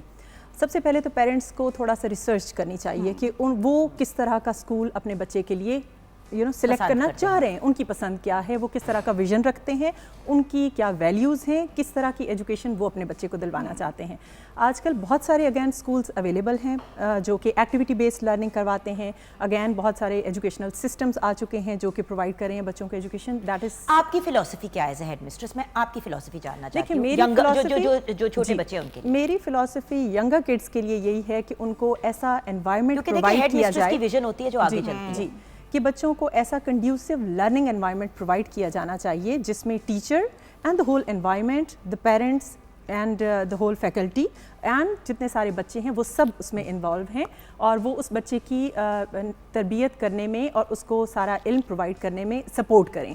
क्योंकि बच्चे जो हैं छोटी एज में अदर देन ये कि वो अपने बच्चों से, अपने पेरेंट्स से लैंग्वेज अडॉप्ट कर रहे हैं, एनवायरनमेंट से भी वो बहुत कुछ सीखते हैं और वो एनवायरनमेंट के बारे में जानना चाहते हैं। अगैन वही बात कि बच्चों को लैंग्वेज कैसे डेवलप की जाए, वो भी बहुत सारे स्कूल्स हैं जो कि फोनिक्स प्रोग्राम के थ्रू बच्चों को सिखा रहे हैं। कलर्स हो गई। माँ-बाप देखिए 3 साल का बच्चा अगर पूरी एबीसी नहीं सुना सकता तो वो स्कूल में जाके चीखें मारना शुरू कर देते हैं कि 6 महीने से मेरा बच्चा आपके स्कूल में, मैंने देखा है। इसमें ये हसन की बारी, मैं जिस स्कूल में मेरा बेटा पढ़ता है, मैं वहां पे बैठी हुई थी तो एक माँ जो है वो मुंह मारी करी थी टीचर के साथ, एंड आई एम सॉरी मैं उसको मुंह मारी ही कहूंगी। और बाय द वे साइमा ने अभी थोड़ी देर पहले एक बात की, and being a headmistress and you also being someone who's got a learning center and all of that stuff, I think you will agree कि अगर माँ-बाप ताउन नहीं करेंगे और हर वक्त आके लड़ाइयाँ और मुंह मारियाँ करेंगे। देखिए स्कूल के साथ काम करने का मतलब ये है कि आप स्कूल के साथ ताउन करें, आप अपने मसाइल डिस्कस करें, वो आपको बताएं कि बच्चे के साथ क्या मसाइल है, ओपन माइंड के साथ सुने और मिल के उस बच्चे के फ्यूचर को सॉलिडिफाई करें। जो मैं एक सेंटेंस बोलती होती हूँ हमेशा पेरेंट्स को कि it's a triangle. I think you will agree, parents, बच्चा एंड द टीचर। मेरी गोल से इतनी दोस्ती कैसे हुई? टीचर थी जिस तरह बाकी सारी टीचर्स थी मेरे बच्चों की, और गुल का रिलेशनशिप मेरे साथ, मेरा हमजा अब माशाल्लाह 17 साल का है, लेकिन एक साल क्लास 1 में वो उनके पास आया, he was her student, and हमारे बाकी भी जो बच्चे उस क्लास में थे उन सब के पेरेंट्स के साथ गुल ने एक इंडिपेंडेंट रिलेशनशिप रखी और आज तक है। और आज तक है अनप्रोफेशनल नहीं। Once Hasan Hamza was out of school, मतलब उसकी क्लास से निकल गया, उसके बाद हमने अपना एक दोस्ती का ताल्लुक जो है वो फिर एज अ फ्रेंडशिप उसको मेंटेन किया, क्योंकि ऑब्वियसली टीचर एंड पेरेंट का भी एक वो होना चाहिए, प्रोफेशनल लाइन थी। जी, जैसे आप ने अभी कहा कि पेरेंट्स की हम स्कूल्स में ओरिएंटेशंस करवाते हैं जिनमें पेरेंट्स को बताया जाता है कि उनके बच्चों को किस तरह से पढ़ाई करवाई जाएगी, किस तरह का एनवायरनमेंट क्लासेस में दिया जाएगा, टीचर्स कौन होंगे, और इसमें पेरेंट्स का रोल ये आता है कि उनको स्कूल की अचीवमेंट क्या है एकेडमिकली एज वेल एज उनकी एक्स्ट्रा करिकुलर एक्टिविटीज़ में क्या अचीवमेंट्स हैं स्कूल की, उनको मद्देनज़र रखना चाहिए ताकि वो देख सकें कि क्या स्कूल उस कैलिबर पे और उनके मयार पे वो करिकुलम देते हैं कि भाई इस साल हम बच्चे को ये चीज़ें जी, वो जब बच्चे स्कूल में दाखिला ले लेते हैं उसके बाद ही ऑफ कोर्स बच्चों को और बताते हैं। तो वही वाली बात है ना व्यूअर्स कि देखिए, और हर बच्चे का माइलस्टोन फर्क होता है। जस्ट बिकॉज मेरी बेस्ट फ्रेंड का बच्चा जो है वो सारे झंडे पहचान लेता है, सारे उसको ममालिक के नाम पता है और वो हजार और चीजें कर लगे, जरूरी नहीं है कि मेरे बच्चे की भी वही माइलस्टोन्स हो। हर बच्चा मुख्तलिफ होता है। इंटरेस्ट की भी बात है, इंटरेस्ट की बात है, एक्सपोजर की बात है। बीइंग अ पेरेंट आप अपने बच्चे को कितना एक्सपोजर देते हैं, छोटी एज में मदर के पास बच्चा है कितना आप एक्सपोजर दे दिए, वो वाला जो कि उसके लिए प्रोडक्टिव है, पॉजिटिव है। कैसी आप गैजेट्स पकड़ा देते हैं बच्चे को, गैजेट्स पे बच्चा क्या देख रहा है, क्या आप मॉनिटर कर रहे हैं अपने बच्चे को, क्या ऐसा एजुकेशनल मटेरियल उसको प्रोवाइड कर रहे हैं कि जो उसके फायदे के लिए हो आगे चल के, जिससे वो मतलब अगर गैजेट देना, योर पॉइंट इज कि अगर गैजेट अवल तो ना दो, बट अगर देना ही है तो कम से कम गैजेट पे वो चीज कराओ। देखिए अब तो गेम्स भी ऐसी आ गई हैं जो एजुकेशनल गेम्स है, जो आपकी आंखों को नहीं डिस्टर्ब करती, जो बहुत सी ऐसी चीजें करती हैं। तो आपकी चॉइस है ना कि आपने उसको बस खुला छुट्टी दे दी है कि यूट्यूब पे वो जो मर्जी बच्चा देखते रहे। मैं जानती हूँ, मैं 2-2 साल के बच्चे देखती हूँ जो यूट्यूब पे अपनी मर्जी से जो मर्जी तक लगा लेते हैं। तो दिमाग तो है बट गलत तरफ यूज करें। अच्छा जी, किचन में जल्दी से देख लेते हैं कि क्या सिचुएशन है, फिर आप लोगों के फाइनल वर्ड्स भी लेने हैं। जी, फ्रेंच फ्राइज कढ़ाई तैयार है, साथ में सैलड और रायते के साथ सर्व की है। वंडरफुल। बाय द वे ये बाय इटसेल्फ भी बहुत लजीज है, रोटी चावल की एक्चुअली जरूरत नहीं पड़ती, but obviously if you want to serve it with that as well, because it's almost like a roast and potato kind of situation with a desi touch. जी बिल्कुल, thank you so much. Thank you. Okay, finally your final message to parents, teachers, जिसको भी आप पैगाम देना चाहते हैं। जी को अगेन वही बात कि सबसे पहले अपने बच्चे का टेम्परामेंट देखें, अपना घर के डायनामिक्स देखें, अपनी फैमिली वैल्यूज देखें, एंड अपनी फाइनेंशियल पोजीशन देखें and then choose a school which suits your child और जो आप जिसका विजन आपकी फैमिली वैल्यूज और आपकी लाइफ के जो गोल्स हैं उनके साथ मैच कर रहा हो। बिल्कुल सबसे इंपॉर्टेंट ये है इन माय बुक्स। जी मैम। मैं ये कहना चाहूँगी जुगन कि आप जब भी कोई फ़ैसला करें अपने बच्चे का स्कूल, उसको कौन सा एजुकेशन सिस्टम में डालना है, तो आपने सिर्फ ये देखना है कि आपके बच्चे के लिए क्या चीज़ काम कर रही है। किसी किस्म के कंपैरिजन में आपने नहीं पढ़ना, बिकॉज उससे सिर्फ आपको भी टेंशन होगी और बिला वजह आप अपने बच्चे का भी सेल्फ कॉन्फिडेंस हैम्पर करते रहेंगे। उसको स्पेस दें जहाँ पे वो अपनी मर्जी और अपने टाइम के साथ चीज़ें सीखे। हो सकता है शुरू में वो हर चीज़ थोड़ी देर से सीख रहा हो, मगर जो कॉन्फिडेंस उसके अंदर डेवलप होगा बाद में कि मेरी एजेंसी, मुझे वो फ्रीडम मिला है कि मैं अपनी मर्जी से, अपनी पसंद से चीज़ें कर सकता हूँ, ये इन द लॉन्ग रन उसको बहुत हेल्प करेगा। One last thing, when you decide कि कौन सा स्कूल देखना है, बेशक अर्ली ईयर्स के लिए, तो आप ये भी देखें कि वहाँ से जो बच्चे निकल रहे हैं चाहे ओ लेवल करके, लाइक जो ग्रेजुएशन बैच है वो किन इंस्टीट्यूशंस में यहाँ से जाते हैं, बिकॉज उससे बहुत हेल्प मिलती है कि जब बच्चा बड़ा होता है इस जगह पे तो उसकी पर्सनालिटी कैसी है, उसका इखलाक कैसा है, यू नो। तो जब आप छोटे अर्ली ईयर्स के लिए भी देखने के लिए जाएँ तो वहाँ के ओ लेवल या जो भी उनका हाईएस्ट लेवल ऑफ क्लास है वहाँ के बच्चों से ज़रूर बातचीत करने का मौका मिले तो ज़रूर पता है कि मुस्कुराहट है क्योंकि ये जो स्कूल के हेडमिस्ट्रेस है वहाँ पे इस किस्म के अच्छे रिजल्ट आते हैं, इसीलिए मैंने पहले कहा ये बहुत जरूरी है। और पता है ये बहुत जरूरी है इनकी एक्सप्रेशन देख के, बिकॉज ये वो प्राइड होती है जो एक हेड मिस्ट्रेस में होनी चाहिए या एक प्रिंसिपल में होनी चाहिए जब वो एक स्कूल सिस्टम का किसी एक स्कूल को रन कर रही होती है। आपके अंदर अगर प्राइड है और एक खुशी है क्योंकि आपको लगता है कि वो सारे बच्चे आपके ही बच्चे हैं, बिल्कुल एब्सोल्युटली, जो एक्सेल करते हैं वो भी और जो नहीं भी एक्सेल कर पाते उनसे भी आपका उतना ही प्यार बिल्कुल, और ये एक बड़ी इंपॉर्टेंट चीज है। जी ma'am, closing with you. Jugan, मेरा पैगाम पेरेंट्स के लिए यही है कि please spend time with your children. अपने बच्चों के साथ वक्त गुजारिए, उनके साथ स्टोरी टाइम सेट कीजिए जिसमें आप उनके साथ बुक्स रीड करें, और बुक रीडिंग जो है वो बहुत ही यंग एज में स्टार्ट कर देनी चाहिए। रोज़ाना रात को सोने से पहले अगर 5-10 मिनट भी आप बच्चे के साथ बुक रीडिंग करते हैं जिसमें पिक्चर डिस्क्रिप्शन हो सकती है, बहुत छोटे बच्चे पिक्चर्स को देख के बताते हैं क्या चीज़ है, उर्दू में उनको बताइए, इंग्लिश में बताइए, जो भी लैंग्वेज आप, भी इसी तरह सीखे कलर्स भी इसी तरह आते हैं, भी ऐसे ही सीखे। मैं उसको स्टोरी सुना रही थी, मामा काऊ मू, वो वाली बात। और कल रात को हसन लड़ रहा था मेरे से, can you imagine, he was fighting with me yesterday क्योंकि उसका बेड टाइम हो गया था। मैं कहा बेटा bed time, no mama you read me a story. मैंने कहा no I will not read you a story क्योंकि हमने केक बेक किया है तो अब स्टोरी टाइम है। उसने स्यापा डाल दिया। हम आजकल डॉक्टर जूस की बुक्स पढ़ रहे हैं ना, तो अब उसका नाम नहीं लूंगी क्योंकि कौन सी वाली बुक पढ़ रहे हैं क्योंकि उसकी फेवरेट। अच्छा, वो स्यापा डाल दिया उसने कि मुझे किताब सुनाओ। वो जब तक उसको किताब नहीं सुनाई आधा घंटा वो आंखें ही ना बंद करे। एक रूटीन बना दी, रूटीन बन गई है ना उनकी। तो इसमें यही है कि टाइम स्पेंड कीजिए अपने बच्चों के साथ और उनके लिए एक रोल मॉडल बनिए, क्योंकि जितनी वैल्यूज़ की जितनी बातें हम सब कर रहे हैं कि स्कूल्स ये सिखाएं, स्कूल कैसा हो, क्या, जब तक पेरेंट्स एक रोल मॉडल नहीं है अपने बच्चे के लिए उस वक्त तक कोई और कुछ नहीं कर सकता। सो यू नो, बड़ा एक वैलिड आपने पॉइंट रेज किया व्यूअर्स। ये वही वाली बात है, हम कभी कभी सुनते हैं कि फलां स्कूल में फलां ने जो है किसी बच्चे को जाके मारा। चले उस एक बच्चे ने मारा, लेकिन उसी स्कूल के अंदर हंड्रेड्स ऑफ अदर चिल्ड्रन हैं जिन्होंने नहीं किसी को मारा, जिसने नहीं किसी को गाली निकाली, जिसने नहीं कोई बदतमीजी की। तो वहाँ पे फिर तरबियत का एलिमेंट आ जाता है। देखिए, हमें जिम्मेदारी अपने बच्चों की खुद भी लेनी है। पूरा हम मुद्दा जो है वो स्कूल्स के ऊपर और टीचर्स के ऊपर और एजुकेशनिस्ट पे भी नहीं डाल सकते, and at the same time 100% हम अपने आप को भी नहीं ब्लेम कर सकते। अव्वल तो ब्लेम गेम से निकल के प्रॉब्लम सॉल्विंग की तरफ जाएं और मिल के स्कूल्स के साथ काम करें। और ये बेहतरीन ऑप्शन सब ने दिया है कि बेस्ट चीज़ ये है कि मतलब पैसे, लोकेशन, ये सब चीज़ों को मद्देनज़र रखते हुए एक बहुत ही इंपॉर्टेंट एलिमेंट कि आप ओरिएंटेशंस अटेंड करें। अगर आपको लगता है कि आपकी मिजाज की जगह है जो आपके और आपके बच्चे को मैच करेगी तो अपने बच्चे का ज़रूर दाखिला कराएं। इंशाल्लाह ज़िंदगी रही तो कल फिर मुलाकात होगी। अपना ख्याल रखिएगा। खुदा हाफिज़।